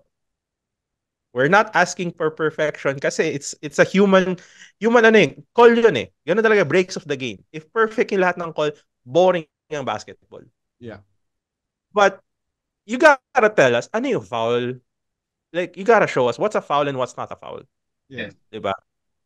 At the very least. Kasi, if that's a foul, and then if I'm gonna do it, biglang hindi siya foul, or he's gonna do it, hindi siya foul, anong ginagawa natin? Yeah. Diba? So, yun, coach. Okay. Suspended na si Coach Yuri. Ano nangyari nung sa side nyo? Yung Sa side niya, yun, sige, In the Lyceum game. Oo. First, okay, yung technical. He was usual expressive. Pero I think late second quarter na to, the whole first half, he's been chirping at the ref na rin. We're unhappy with some calls. Pero again, I feel like I can't remember. Ah, Ang what I can't remember is na-warningan na ba siya ng for continuous complaining? That's ah, what I can't remember. Kasi if hindi pa, that winarningan muna siya. Mm. I think that's what we were asking for that time. Kaya nainis rin kami. Mm. mm, But again, I have to go back. I have to go back and confirm that. But in short, we were unhappy with the first technical.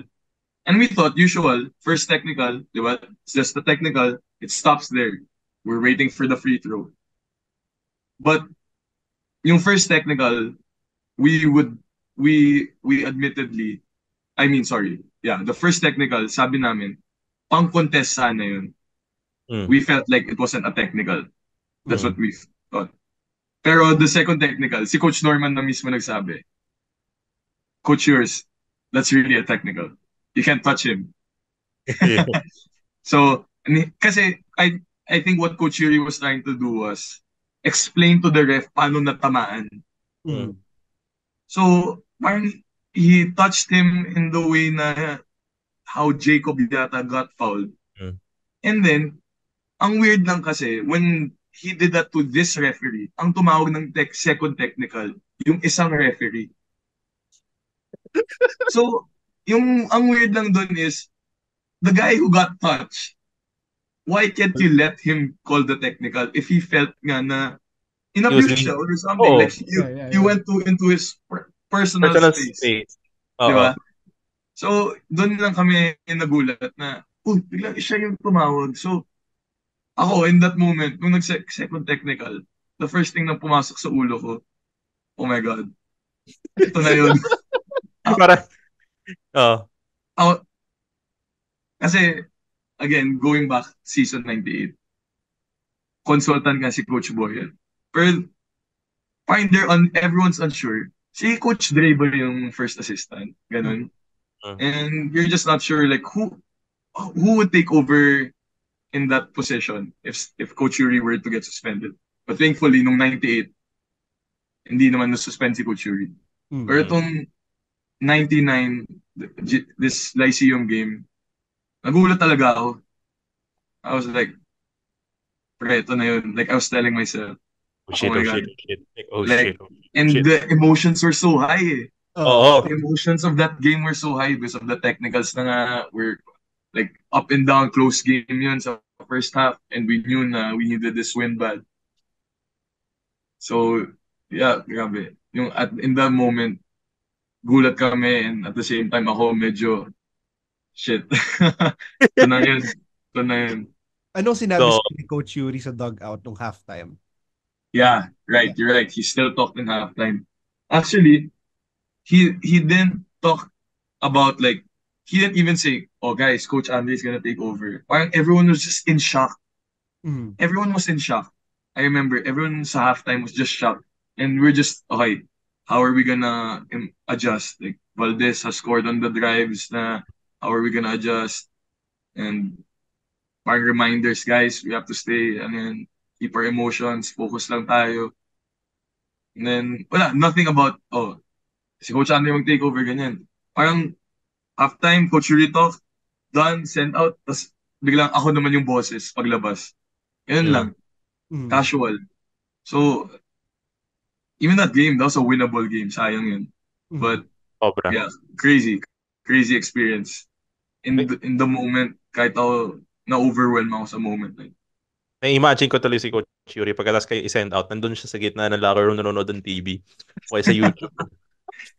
Di ba? kahit si Coach Ralph, bumabalik from locker to the bench just to talk to Coach Yuri. Oo. Advice. Oo. So, okay. So, yung game, yung after the game, of course, Coach Yuri was suspended for the following game. What you talked a little bit si pinag-usapan na natin kanina yung preparation nyo. What was that what did that game meant for you? Like how did it mean for you na uh first basically technically it was your first head coaching job Yeah, in the big league of right. college basketball. And how did it feel na kailangan mong gumising ng ganun kaaga para sa laro yun? Yung first 9:30 game of the year, no? Tama. Oh. So, yeah, go ahead, coach. Well, pwede ako magpapogi and say, oh, wala sa akin yun. Pero at the time, I was feeling the pressure. Mhm. And kasi sabi ko, this is my chance to prove myself eh. Mhm. Like, I didn't want to make it about me and I never did to anyone. Pero Mhm. deep inside me, sabi ko, bro, get this win. Mhm. Get this win. This is gonna be big for your career. Sinasabi Mm. ko sa sarili ko. Mhm. And I remember I was sick that week, that whole week. Ang haba rin ng preparation na yan, which makes it more pressuring kasi walang excuse. You have 4 days to prepare. 4-day preparation kami. So again, Mhm. going back to the stories, Coach Boyet, Coach Norman, grabe tulong nila sa akin.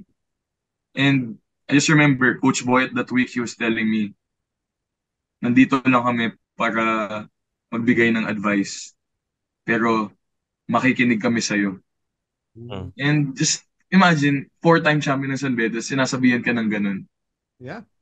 So, I was like, syempre, parang ganado talaga ako during the practice kasi ayun, si Coach Boyd nga may tiwala sa akin. Eh. Like, I was telling, you have to believe in yourself. Sinasabi ko sa sarili ko. And Coach Ralph was also telling me, Dre, huwag ka ma-pressure kasi if matalo ka, okay lang naman sasabihin nila eh. Bata lang yun eh. Di Mm. ba? Bata lang yun, kaya natalo eh, di ba? He's still learning ganyan. Kung Mhm. manalo naman, wow, yun. So, Ralph was telling me there's nothing to lose. Pero, again, being the competitive person that I am, ayoko magpatalo. And especially not under my watch. And then last, who I want to mention is Coach Norman again. Mhm. Again, he hadn't been with us that long yet. And he called me sa locker room. Aga siya. He came in early. Sila ni Father Ed Africa. Mm. They were in Mhm. the locker and Coach Norman told me, Coach Andre, I don't really know you. Sabi niya pa sa akin. Ah. I don't really know you. I don't really know your background. But if I have one advice for you, he said, trust your gut. Mhm. And sabi ko, fuck, okay, kailangan buo loob ko. Decisions, decisions. Mhm. And even rotation-wise, I won't say na lang what I changed. Mhm. Kasi ba may magtampo dyan. pero, Kinakampay-kampay mo sa lipa. Yung pala. Buka. pero I just felt na, okay, I'm making the calls. And if I feel like I have to do this, I'll do this. I'll rotate players a certain way. I have to do this. Mhm. And yun, what an experience na just coming from a deficit, trying to solve JRU's defense. Kaya credit rin to Coach Francis. I remember Coach Francis Cruz. Siya ang nag-call what offense we should run Mhm. that game. Siya nagsabi and credit to him. But yeah, that game, wild.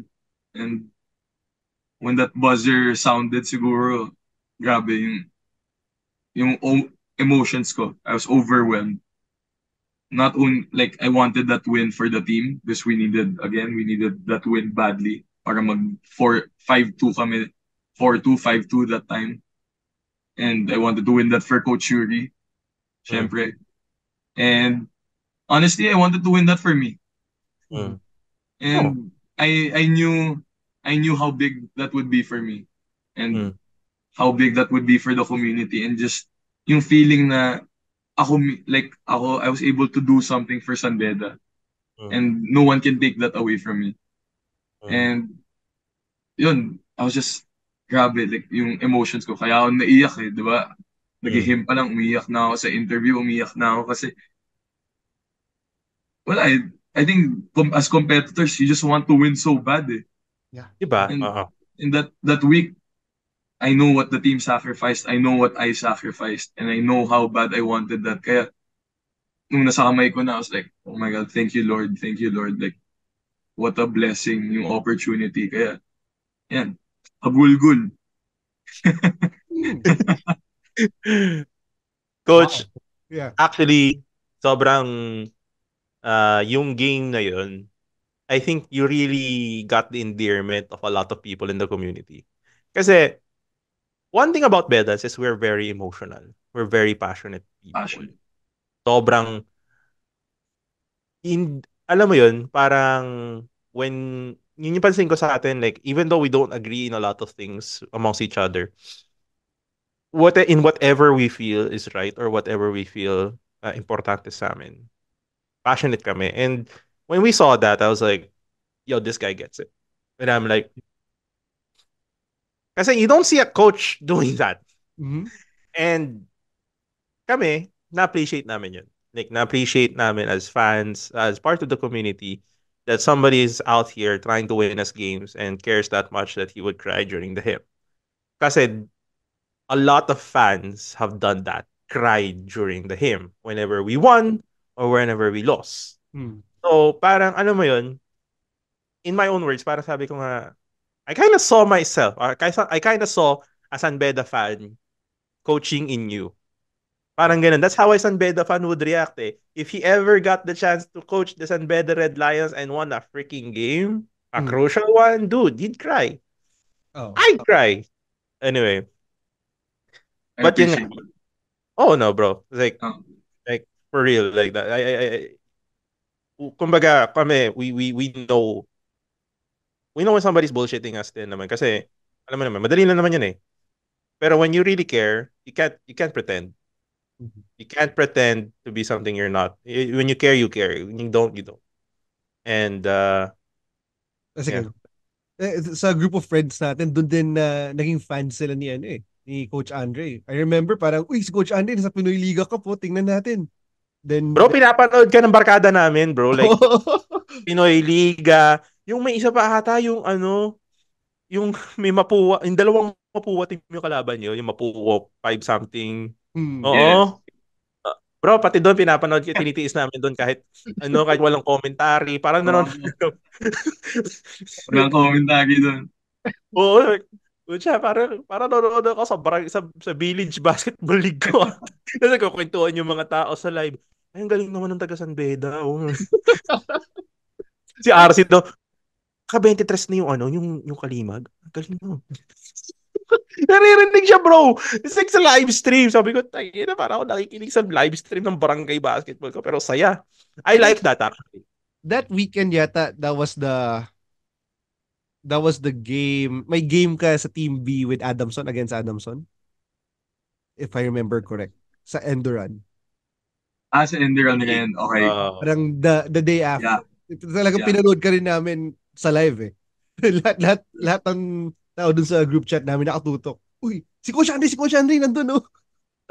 Di So, saka, talagang, ano, saka we were excited about the recruits sa Team B. Hindi na namin pag-uusapan kasi mahirap na. oh, Mahirap wait lang. na. Pasensya pala sa mga Team B na hindi namin sinasendan ng invites. Ayaw namin muna kayo i-hype. Not yet. Not yet. Not yet. Not yet. Tatago muna namin kayo. Pero mahal namin kayo bawat isa. Yeah, we love you guys. You guys know who you are. Alam niyo na kung sino kayo, 'di ba? Pero yung pag nag-team A kayo, pwede. Hindi dahil feeling namin mataas kami, hindi. Gusto lang namin napapraning na kami. Bro, sige nga. Paano ka hindi mapapraning? Tama. 'Di ba? Makes sense. Ano ka hindi mapapraning? So in our way, we just wanted to make sure na okay tayo. Mm. But ayun, coach. So um medyo fast forward na natin to the second round and you guys were losing.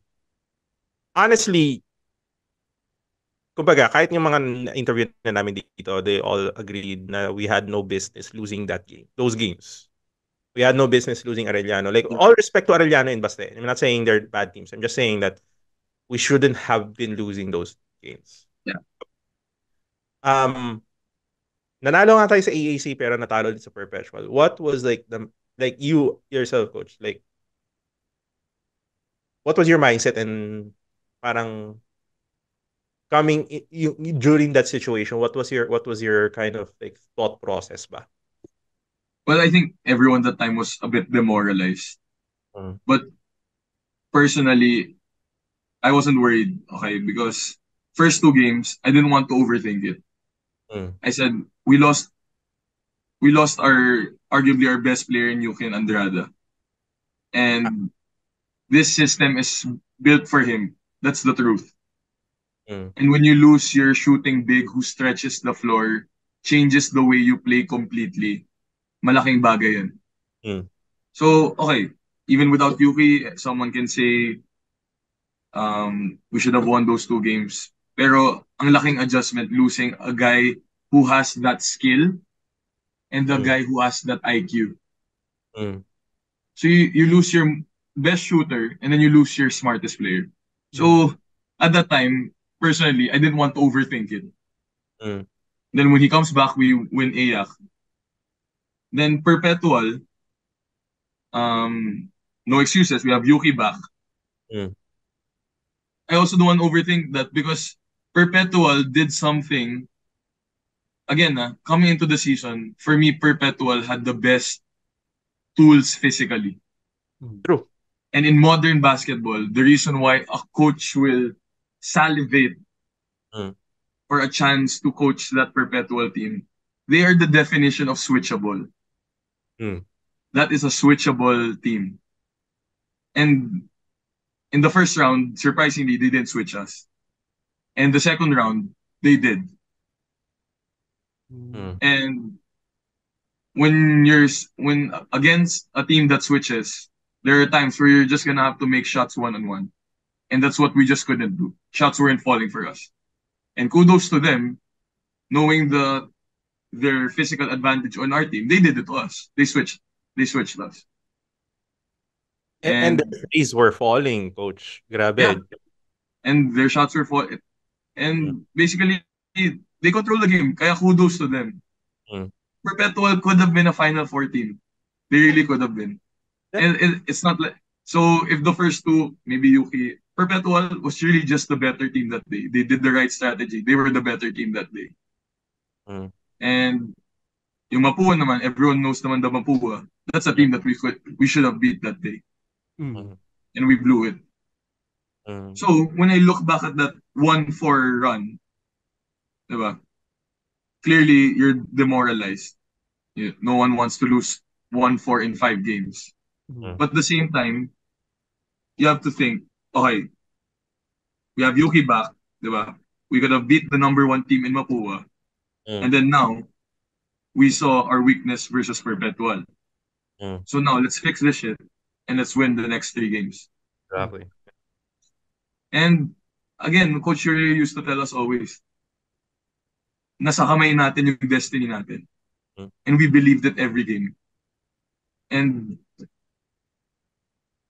I think we played CSB first.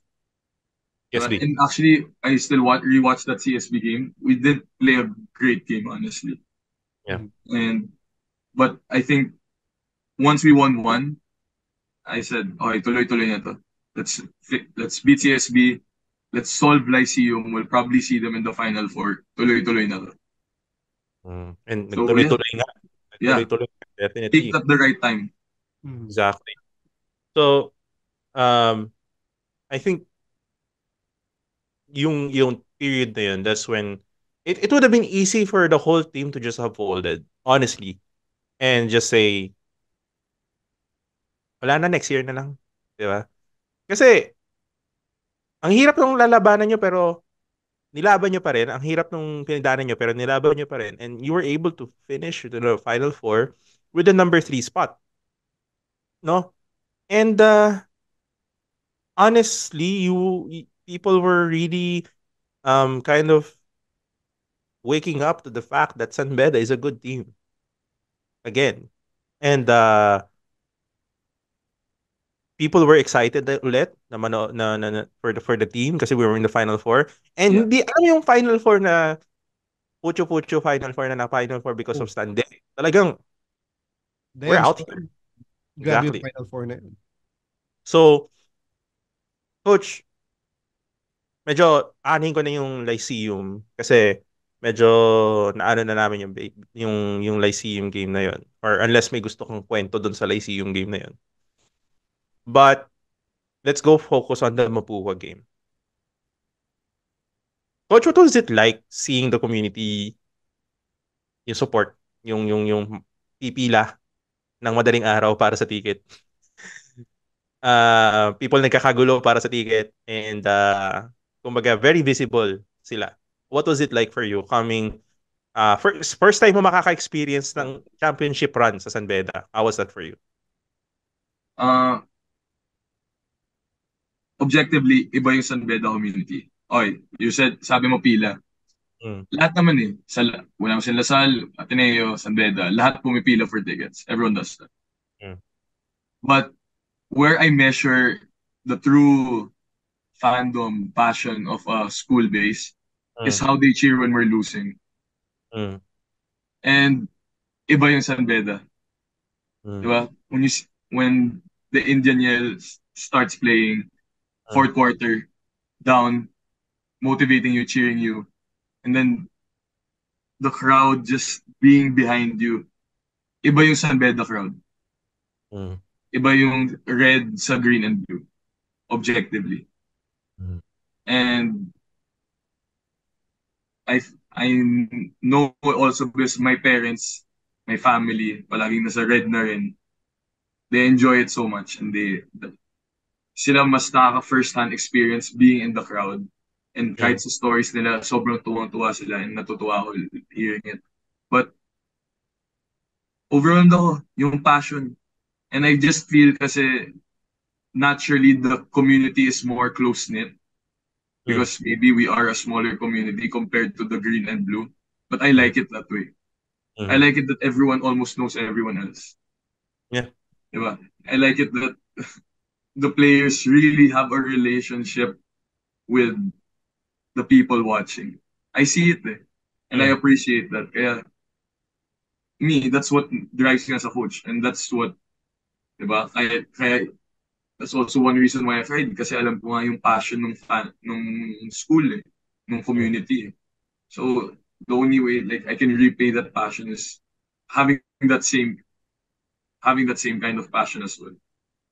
So, dun kami na-inspire. And I see that. And I'm proud to say na I'm part of it. You know? Saka ng tunay na Mukha Bedista. naman Naks. kang tunay na bili. Hindi. Pero coach, dito, you said yun nga yung culture. It's always been like that. Mm. Kahit sinong coach. Yeah. Like the relationship between the players, the team, and the community has always been that way. May it be good or bad. Um, Parang sa akin kasi, hindi mo kasi makikita na students have that kind of relationship with players. Mm. Na they're actually friends with the players. Kasi sa ibang school, player lang yung tropo eh. Yeah. Mm. 'Di ba? Player lang. Pero dito, yung mga players, naging kaibigan yung mga estudyante, kinakausap sila, nakakakwentuhan sila. Kumbaga, they're really part of the community. And sobrang nag-hit din sa akin yung sinabi mo na ah, yung describe mo, basketball is part of the culture of Beta eh. Of San Beta. Mm. Like, for other schools, oo, gets. Like, meron naman talaga. Like, pero I think San Beda, iba eh. Kasi our identity is so closely knit to the history of San Beda basketball. Philippine basketball. Not Philippine basketball. Like, the greatest player in Philippine history came from this school. 'Di ba? So, ano mo 'yun, parang hindi mo kahit anong sabihin ng tao, kahit anong gawin ng tao, um hindi mo basta maihiwalay yung relationship ng school, ng community sa basketball team. And I think na-appreciate ko kasi I think you guys get it. Kayo ni na Coach Yuri and coach na nagigets niyo yung ano. Kasi um I think that's a big thing. Sina-appreciate ng community yon Mm. when you get us. Kumbaga. Kasi uh, this kumbaga we've had so many elder alumni, si matatanda na talagang sina Tito Mon Ventosa, Danny Aquino, na tumanda na sa panonood ng Beda Basketball. Yeah. And they would watch every single game. Yeah. Bro, like, ganito ka wild meron kami, nung nag-out of town games pa ang San Beda, they went to Subic. It was a 4-hour drive, nag-van sila. Para wag na tayo lumayo. Wag na tayo lumayo. The game in Lipa yesterday. May mga bidista. Ay, ikaw nandun ka. 30 minutes lang naman sa bahay ko yung Lipoy. Lapit-lapit lang naman ng Lipoy. Lalayo pa ako. Di sinama ko pa nga yung mga pamangkin ko. Oh.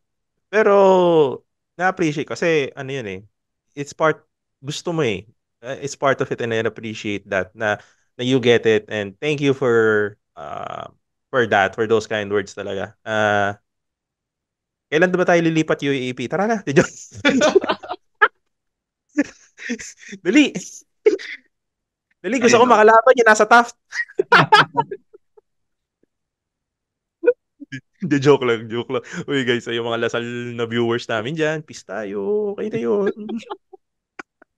Okay na yun. De, pero, in all seriousness, coach, going back to that game 3, to that series, we all know Mapua was a team that you haven't beaten. And it was a team that was really tough. Pero, as you said, we could have beaten that team in the second round. Yeah. So, game 1, sinabi din naman ni na Yukin, ni na Peter, medyo namamatayan ng game 1. Yeah. So, game 2, coach, what was that situation for you guys like? I think we saw weaknesses ng Mapua, what we could take advantage of, and na-maximize namin. So, for example, we wanted to play at a certain pace, kaya we put in AJ Roy. We wanted to increase the pressure, that's why AJ got extended minutes. And then we wanted to pick them apart the way na we saw we could, and we just became more disciplined with that. Kaya dun talaga lumabas yung maturity namin. I think that's where I saw the buy-in. That's where I really saw buy-in na, okay, we all agree na we should do this. Gawin natin, execute natin. And I feel like we executed the game plan almost to perfection. Diba? That's what I learned from Coach Yuri, Coach Boyet. In that level, there are really things you have to give it. And if Mapua makes those tough shots, you just pray na eventually law of averages pulls them back down to earth. Diba? So, respect sa coaches because I think Coach Yuri just said, let's not panic, diba? Let's stick to what we know is the right thing to do, tas gawin lang natin ng tama. Kaya, alam ko, they always say, oh, naging war room ng finals. But for me, it didn't feel like a war room. For me, it felt more like a song. I remember the feeling of peace because I remember Coach Yuri saying, let's just do the things that we've been working on that we know that will work against Mapua, right? Bakit natin ibabago, di pa nga natin ginagawa ng tama. So that's one of the mindsets that we just had. Like, gawin natin ng tama. We can improve what we saw in game 1, di ba? Kailangan 4 quarters lang mas solid tayo. That's what we did nung game 2. Okay. So game 2 nanalo.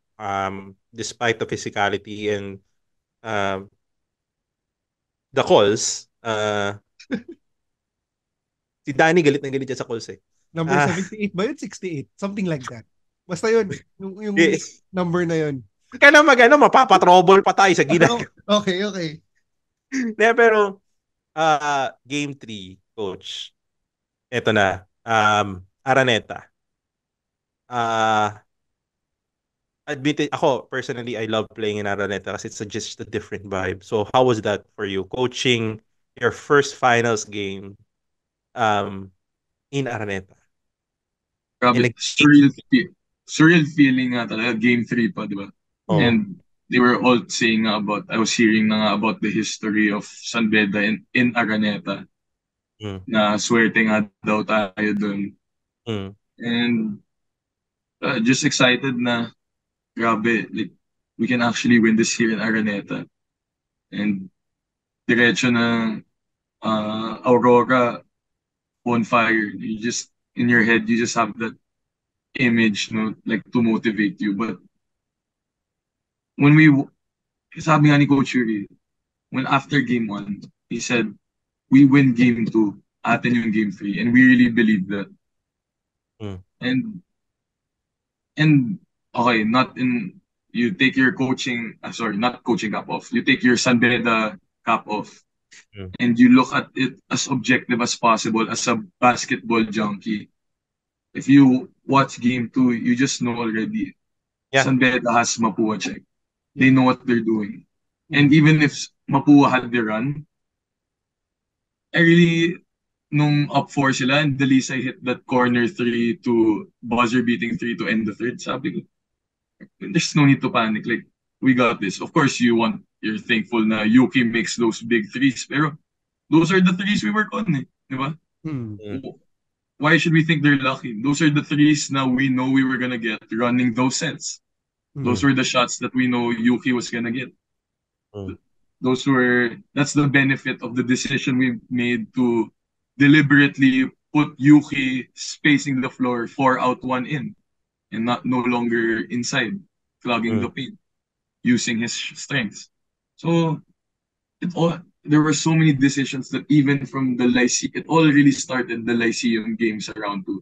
Now, we ran certain sets, we wanted to play a certain way, and eventually lumabas sa game three, Hmm. those decisions came out, Mm. and by that time, it was already natural to the boys, second instinct na sa kanila.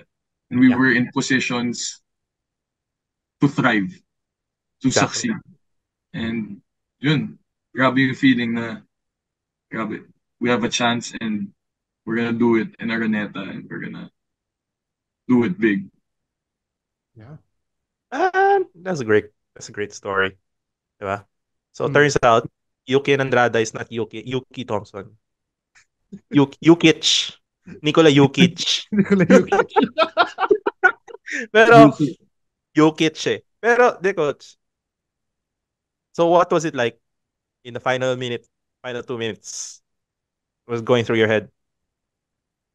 syempre, actually, siguro mga 1 minute naman. No 2 minutes, you're like, sige, please.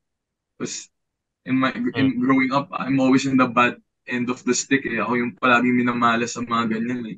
I'm like, Lord, please, not Mm. this time, not this time. Like, nung nag-turnover pa, tapos nakatira pa si Mm. Cuenco, sabi ko, Lord, sige na, bigay mo na. Tapos nung 1 minute,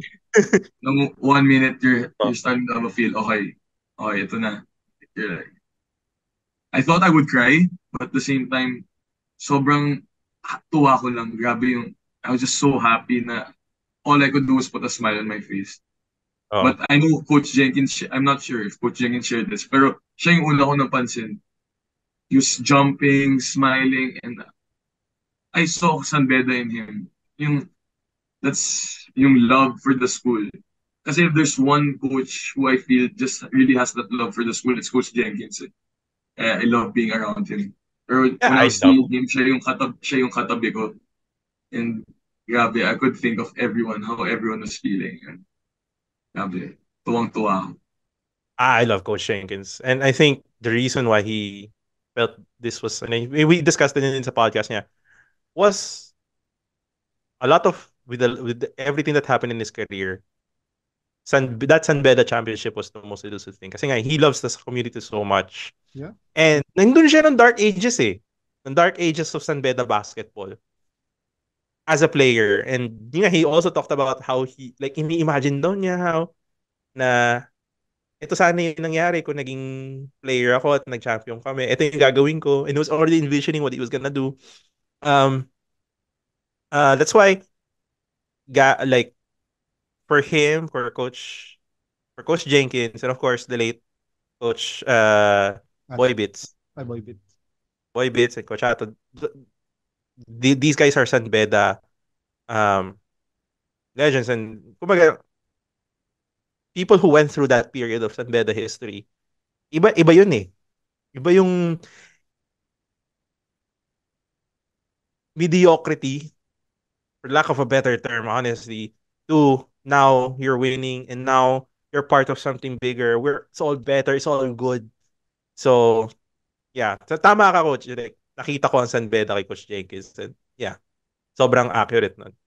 Um, so, yun, nag-champion ka na. Nakapag-bonfire ka na. Ang dami na nagpa-picture sa inyo. Now, we're going to season 100. Pero, Danny, I think mag-break muna tayo Alright. before we go into season 100. And then talk about what he sees and then thoughts on different things then as a coach. So, Alright. yan. Mga kapag-usapan. Thank you guys. See you guys in a minute. Bye-bye. And we're back. But before anything else, gusto ko lang tanong, Coach, ano pinagkaiba ng rivalry ang Ateneo Lasal at San Beda Letran? You coming from both schools sa UAAP. Yeah, like what Paolo was saying in the break, tama yun eh. Galing ako from Ateneo to Lasal, as you said, Danny. Tapos, it's just different. Like, I feel animosity sa sa Beda Lasal. Kasi medyo, well, it doesn't help kasi, sorry, Beda Letran. It doesn't help kasi sa Ateneo Lasal. Beda Lasal meron din. Beda, not intended. I'm sorry. Really? Not intended. Ano? Pero pumasok. Joke lang. Joke lang. Peace na tayo. Oh, tahimik na eh. Oh, go ahead, Coach. Yung Lasal Ateneo kasi because a lot na nga are consists of a lot of films. Diba? So they're really not aware of the history. Diba? Pero when it comes to Beda Letran, you really have these players who grow up watching NCAA college basketball. Kaya pagpasok nila, parang feel talaga nila yung rivalry. Kaya they really buy into it. Iba talaga. Iba. Yeah. At saka tinuturo sa amin yan. Tatay ko, Bedista eh. My dad is a Beda Ateneo. Tapos siya, he really hates Lasal. And he also hates Letran. Sin bata pa lang ako, hindi ka mag-aaral sa dalawang school na yan. Ganun ang turo sa akin. Pero tawa ako dito, Coach, kay Jacob. Na in-interview namin si Jacob. Nung sabi ko, ready ka na ba? Ateneo Lasal. Sabi niya, ready na ako. Nag-San Beda Letran na ako eh. Sabi ko sa kanya, sa bagay, wala naman namamato ng piso sa Ateneo Lasal. Oo. Physical walang match yun. Physical walang match. Oo. So, okay. Season 100. A lot of people have this coming season are really for this coming season are really excited kasi ang daming bago na papasok. And mukhang maraming umalis. Almost half the team, if I'm not mistaken, almost half the team ang umalis. So we have so much talent in that team B. Who are doing their residencies and are now, kumbaga, ngayon, it's the start of the competition for Team A slots. Kailan feeling nyo, Coach, kailan ma-determine yung final lineup sa tingin nyo? If it's okay to ask. Well, we do it 2 to 3 weeks before opening. Pero by the time we went to the States last season, we already have an idea. But honestly, last season, it was easier to get an idea because the pool was smaller. This time kasi yung pool namin, I would say, is very competitive. Right now, we're about 27 and maybe with potential high school recruits, you never know, that will increase and walang tapon. That's what I'd say na lang. And and we're gonna give everyone as much chances and as much time as possible. But it's gonna be hard for us for sure. Good problem. Yeah, it's a good problem. Good problem, di ba? Honestly, yung Team B na yun, they could compete in the NCAA. Kumbaga, parang Team B nyo dati sa Ateneo, Coach. they could compete in the NCAA and go into the Final Four. Baka mag-champion pa. Sinasabi nga nila last season 99 yung pre-season, yung sabi ko sa inyo before the season na medyo worried kami about the team, ganyan, not Mm. performing. Mm. May nag-isip, gusto niyo mag-tune up, Team A, Team B. Mm. Si Coach Boyet nagsabi, Mm. wag, baka matalo yung Team A. That's that's how good the Team B is. And it's That's not an how good. exaggeration. It's not an exaggeration. Like objectively speaking, take off your bed and hat. Yeah. Basketball junkie lang. It's not an exaggeration. But okay. So season 100, people are gonna try to figure out San Beda. And syempre, we have the targets in our backs. Everyone is gunning for us kasi we're the defending champs. And yun nga, medyo may hype talaga papasok dito kasi malaki yung pool natin. And we have a lot of big names coming in. The Kalimag brothers, Sahonia, Penny Estacio, Lina. Bismarck Lina. So we have a lot of people coming in. How excited are you for that challenge, knowing how competitive you are? How excited are you to go into season 100? Well, personally, this is big for me. Not only because, of course, season 100 is season 100. Everyone wants to win this because this is going to be a historic season. Mm. But personally, just because of the fact na these guys have been with me for more a year. Yes, most of these guys, and they will be a big chunk of season 100. Mm. Excited ako because I want to see what I was able to teach them, of course, personally, and I want to see how they're gonna be able to apply their learnings in Team B and combine it with their talent, how they're gonna apply it dito sa Team A ngayon. It's really an exciting time to be a Beda fan right now with the talent. Sobra. And the question is lang how we're all gonna put it together. Pero Yeah. you saw the Adamson game. Mm-hmm. Personally, I was happy. Mm-hmm. Like, I was happy with how everyone is making good reads, making right extra passes. And sama mo pa si Yuki dyan, sama mo pa si Eman, diba? I think it's gonna be very exciting to watch. And yung level of basketball, because with that talent, and then hopefully we can get everyone in the same level of IQ as maybe a Yuki. Mm-hmm. And it's gonna be beautiful basketball. Ito, Danny, Ito, coach, maalala mo to. Remember nung game na yon? I think that was the first time I ever saw any crowd cheer for ball movement. Ooh, yeah. Cyrus Larrera 3. Tandaan niyo yung coach. Zane Halbuena sidestep, kick out to Bryce Ahon in the corner, extra pass to Cyrus there. Nag-cheer yung mga tao. Like, wala pa 3. Nag-cheer na sila for the ball movement. Ganun kaganda yung laro, bro. Yeah. And tsaka siguro for context sa viewers natin, this game, ito na yung parang full force na ba ng Adamson to? Like, big guys ng Adamson are here? Wala si Fransman. Wala si Fransman. Pero, star recruit Yuki didn't play.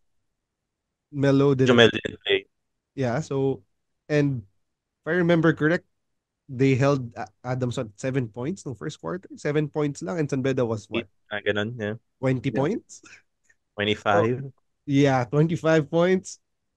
These guys can't wait. I really can't. I wish I was in Batangas to watch that game. Grabe. I know. Wala. Hindi ka taga Batangas eh. Ganun talaga. sorry. Choice mo yan eh. Quezon City kid ka eh, diba? QC kid ka eh. Diba? Pang Subic yan. Pang Subic ka lang, bro. See you in Subic then. Hindi, pwede rin LU. Oh, LU. Nako, may problema yan pag nasa LU tayo. Coach, huwag kayong tapayag kung may tune-up game tayo sa La Union. Utang na loob, wag. Ang magandang kwento sa podcast yan. Yun, coach po, pag Danny pa nag-tune-up game doon, kailangan tayo, may special broadcast tayo, tayo ko-cover. Tama, sige. Ko-cover tayo sa LU. Tapos sa LU, yung post-game. Oo. I-cover din natin. Pero coach, nga, honestly, this is such a big moment. Like, kumbaga, uh, a whole 360 motion para sa career mo in a sense na you're now the assistant coach, the lead assistant coach, you're now the coach of Team B, coming in na ikaw naman yung nagdadala ng player sa Team A. Ikaw naman na yung nagde-develop ng player. Kayo, nagde-develop ng player sa Team A. Now, you're excited for your players to be successful in Team A and to win championships and to win all the accolades and to develop their own careers. How does that feel? Siyempre, it's a big responsibility and you feel a sense of pride. Yun lang, it's just a sense of pride na you could help a player like get to the next level, even if it's just a small jump. But that's what our culture is all about naman.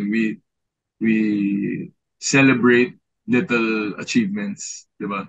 We have short-term goals that we want to be able to reach. But this is what the program is really about, developing players to reach their highest potential, to take their games to the next level talaga. Kaya this time of the RJ year where we're Dacalos. doing skills, ito Mm. favorite time namin.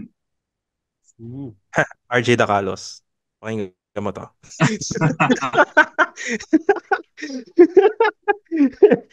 Naririnig mo Informed yan? ka, ah. Informed ka pa. Coach. Coach. Sino ba namang hindi magkakagusto sa player kahit sa ganung player?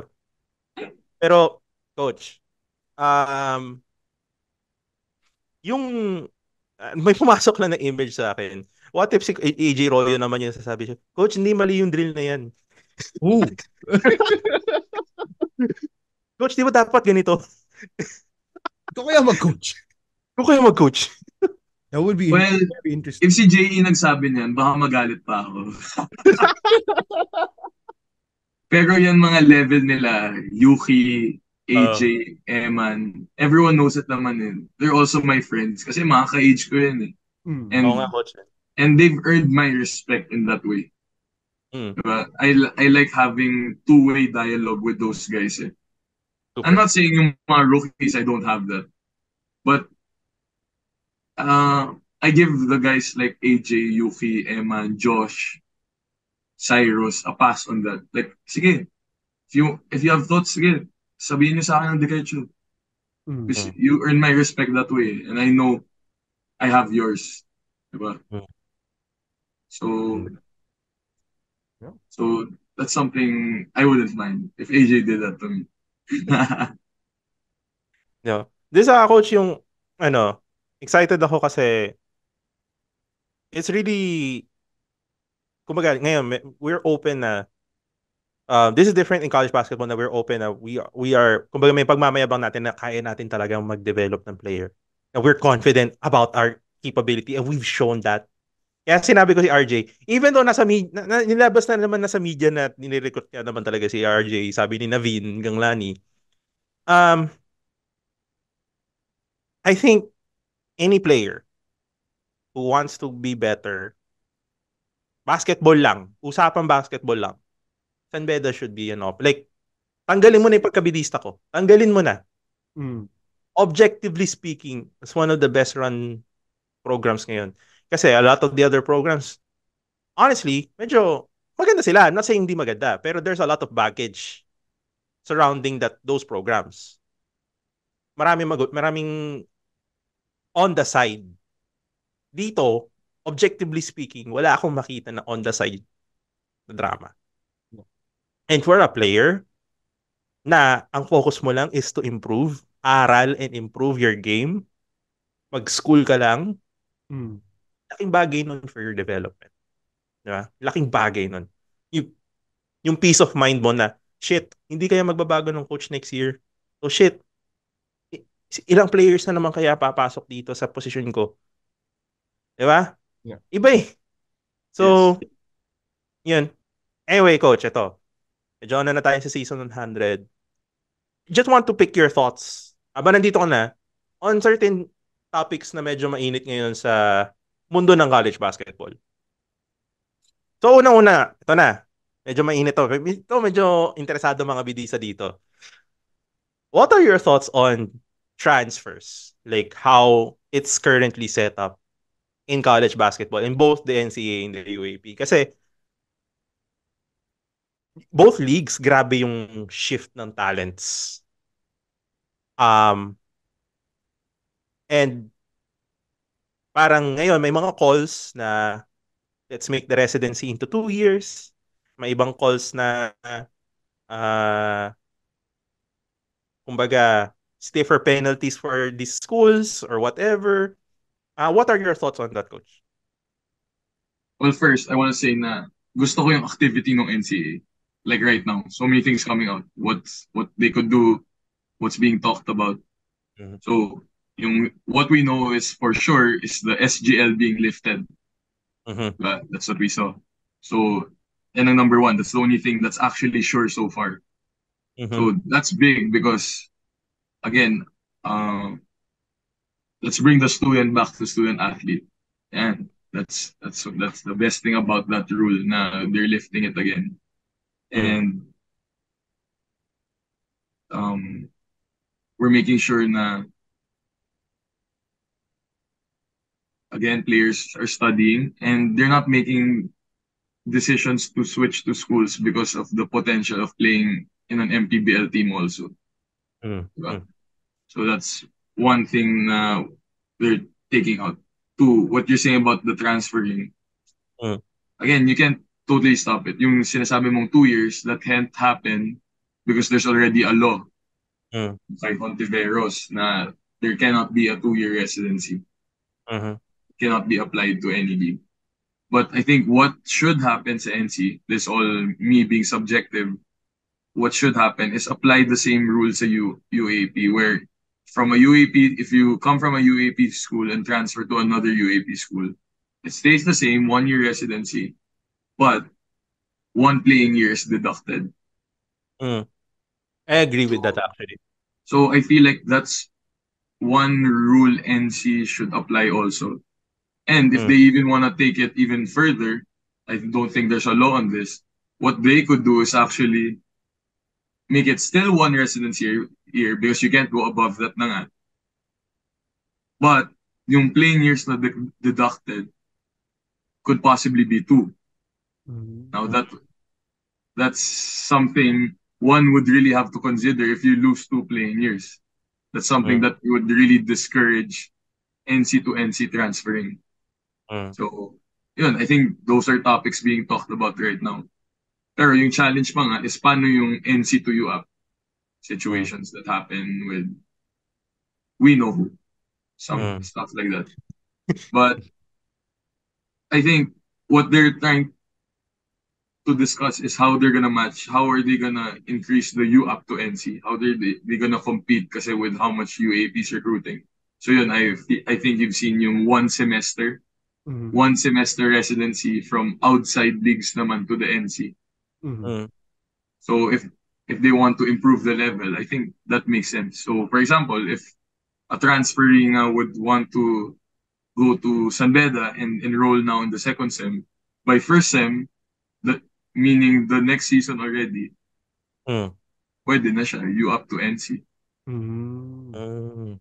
Pero these are all just ideas that I know are being talked about. Pero again, going back to the last point, yung NC to NC, I think that's the only way you really like. That's only the only way you solve it is you can't increase the residency here, so you keep it. You have to keep it at one. But what can you do about the playing years? Maybe there, yan yung, dyan yung may something maybe that can be talked about na can be a big factor siguro in why a player would be discouraged to move from NC to NC. And to be fair, coach, like ako din naman, I don't agree that the residency rule should be 2. Mhm. Kasi masyadong mabigat yung 2-year residency. Yeah. Bawasan mo na lang yung playing year kesa yun. Kasi yung 2-year residency can really screw up a player's confidence, a Yes. player's everything. Could really cost Yes. him his career. And we've seen Yes. that happen with the people who na nag-apply. Soc Rivera and then most recent kay Jerry. 'Di ba? So, coach, yung ano naman, another thing that came out with the advent of all of this situation is that FSAs foreign student athletes should again be allowed to play in the NCAA. Kasi a lot of people are saying na kaya naman kumbaga, a lot of the players are also looking for the best competition. And the best competition, kumbaga, is the exposure to FSA. Yeah, foreign Kasi ano student. man gawin yung player, mag-pro siya here in the Philippines, in Korea or Japan, he's gonna play against foreign players. So, ano yung pananaw nyo dun, coach? Should they be allowed again? I don't wanna give a definitive answer eh. Kasi ako rin I'm torn. Mm. Because one thing about why you really do want FSAs is you prepare your NCAA players to play at the highest level. Diba? Mm. You go to Japan, Korea, PBA, you have conferences where you're playing against imports, more than one. Mm. And then you're playing internationally, FIBA level, you're playing against way bigger Foreigners. guys. Diba? Mm. Skilled, bigger guys. Mm. So I feel like in that sense, and you're thinking future, Mm. forward looking, FSA is the right decision for me. Mm. Having an FSA is the right decision if you're thinking about improving Philippine basketball in a general standpoint. And that includes the players that we develop in the NCAA. Mm. But then, I also want to look at it from the NCAA standpoint is one selling point in recruitment is that a player can thrive, Mm. especially our undersized bigs, di ba?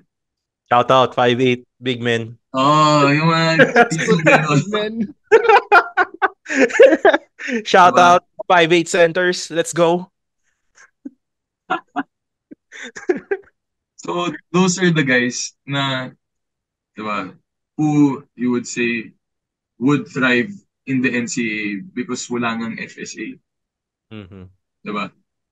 So, there are guys, I'm sure you could think of a few. I have in some on my head. Would Mm. they be the same if there's an FSA in our league? Diba? Mm. But again, we go back again to the first point. Are like again, they're playing well, diba? Mm.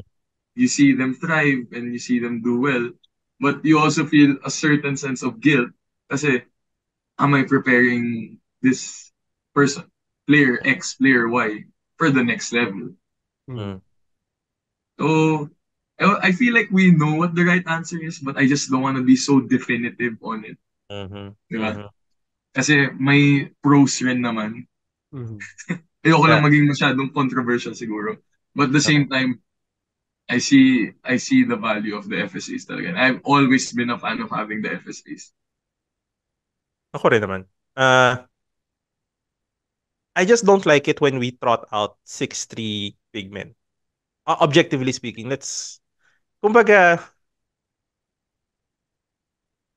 hindi na rin tama yun na we're Yes. trotting that out.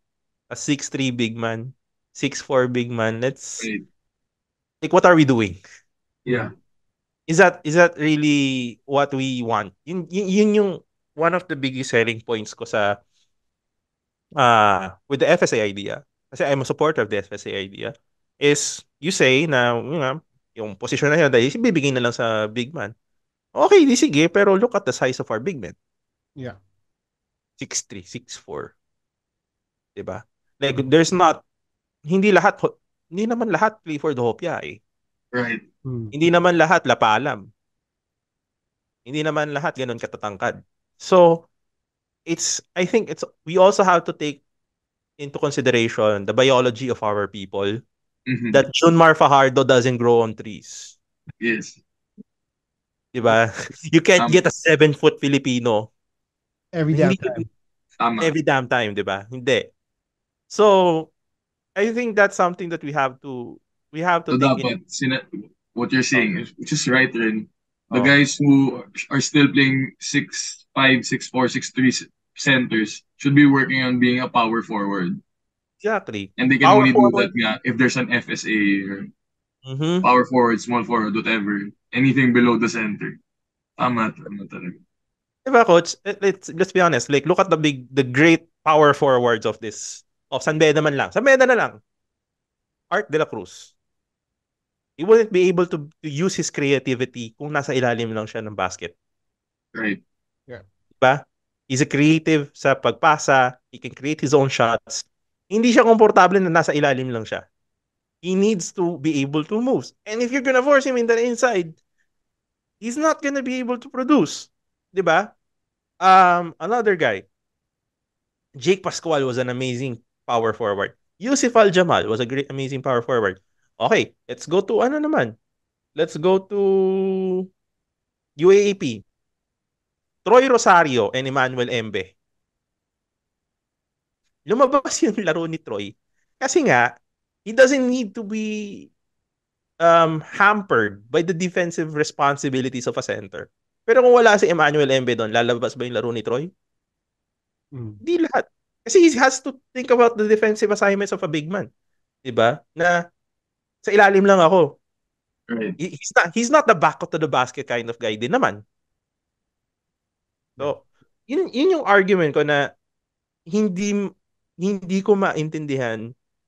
And I think that's also something that we as a basketball culture down to the barangay level needs to understand that you don't, siguro frustration ko na rin to bilang inutusan ako mag-big man bilang ako lang yung napaaga yung growth spurt pero hindi naman na ako sobrang tumangkad na hindi porket big man, hindi porket matangkad siya, big man mo na lang.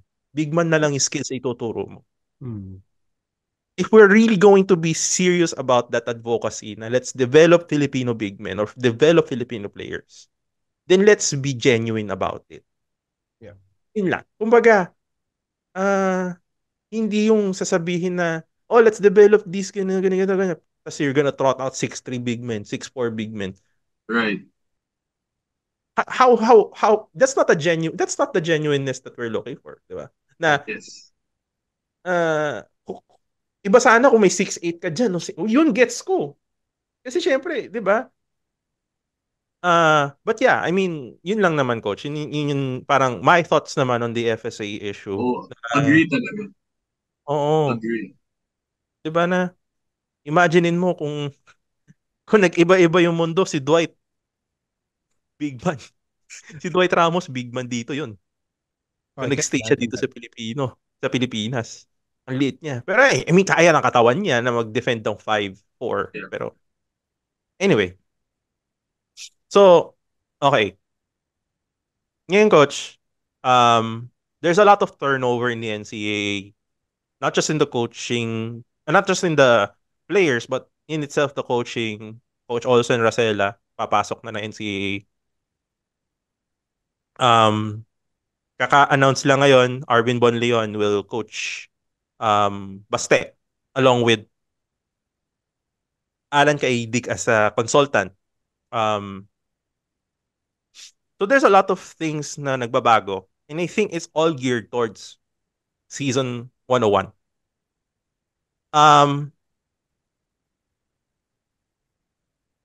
Yung lahat ng pagbabago na to, coach, like yung nakikita nyo ngayon,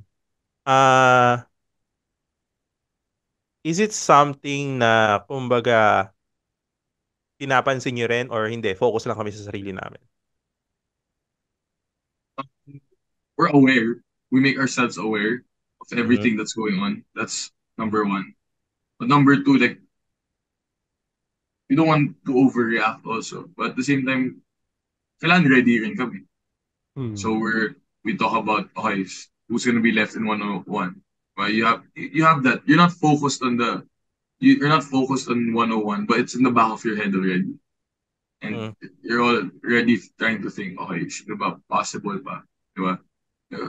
Boss Jude naman, Coach Jude's always thinking naman how to put us in the best position possible. Always forward-looking naman siya.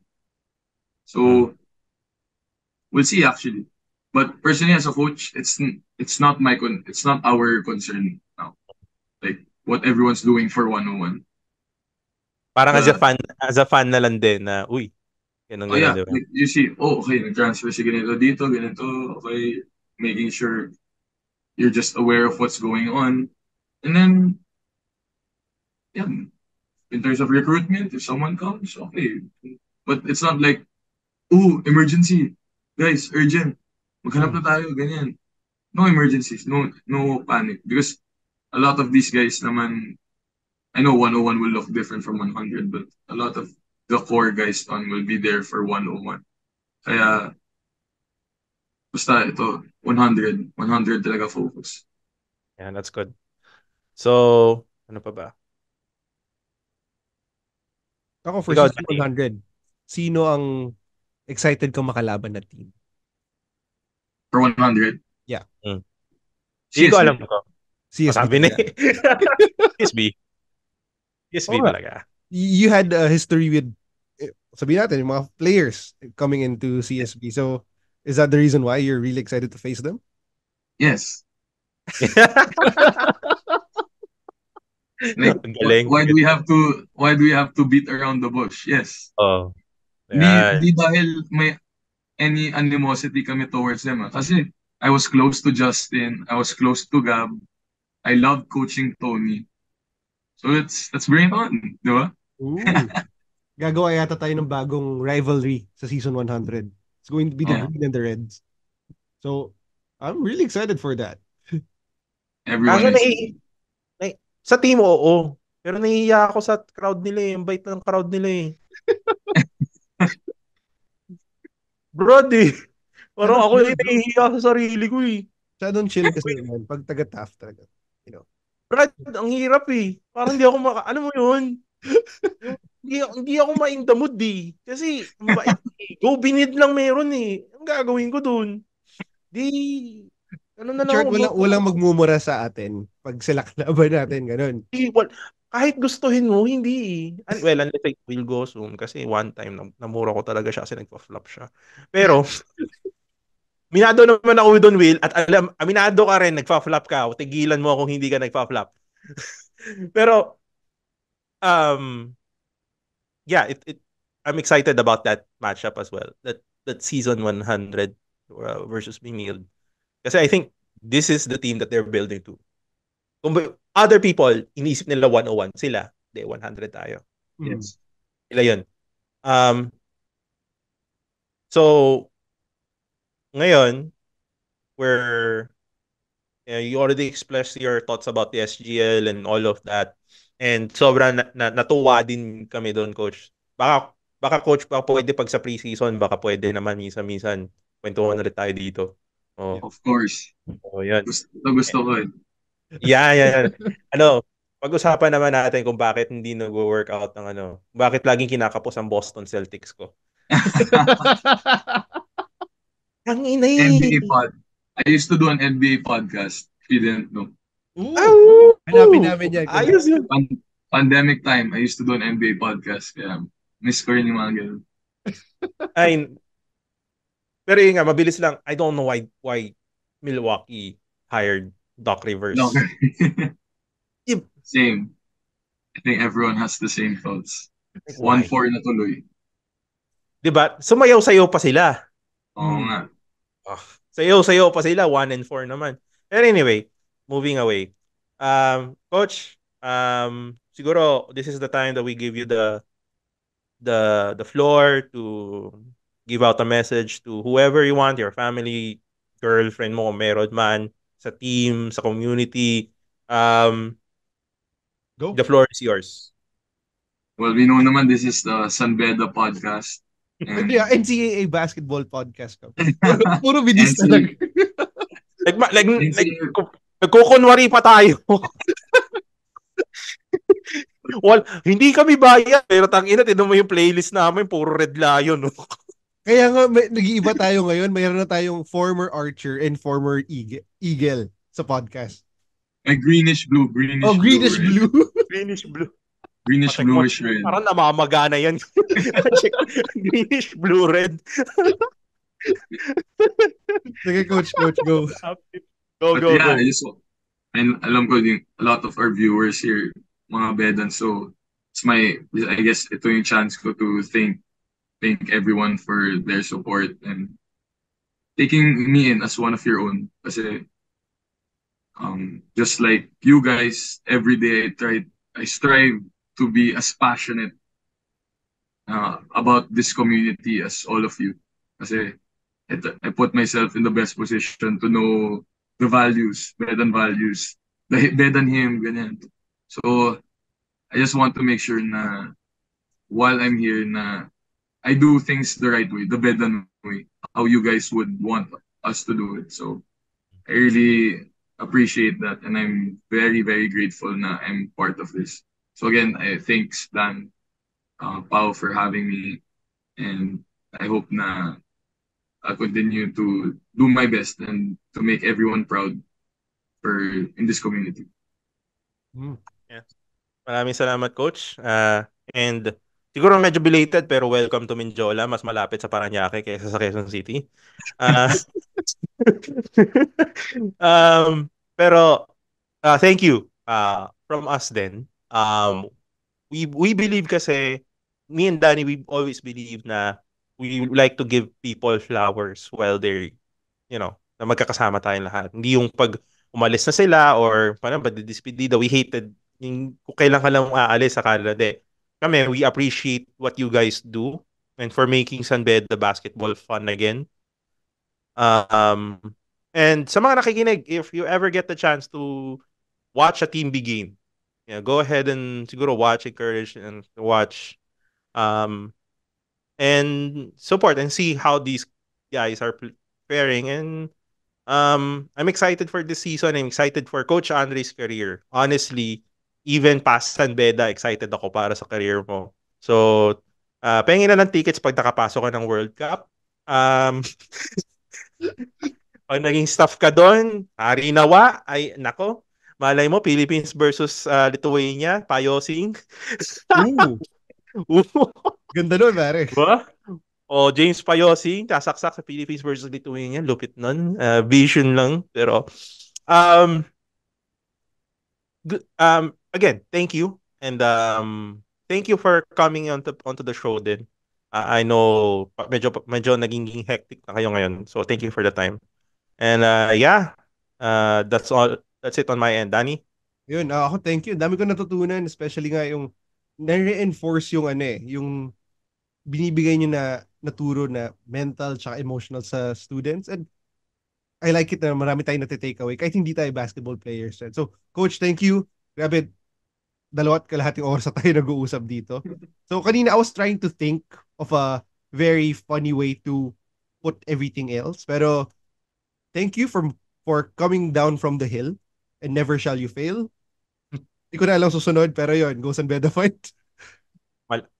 Fear need. So remember, fear neither fire nor blood. God, Oh, remember, fear neither uh, fire nor blood. Okay. Ngayon ko na sinusulat eh. Pero yun, sa mga uh, nuggets nun, sana matawa kayo. Pero thank you very much for coming, Coach. And yeah, see you guys next episode. Bye-bye.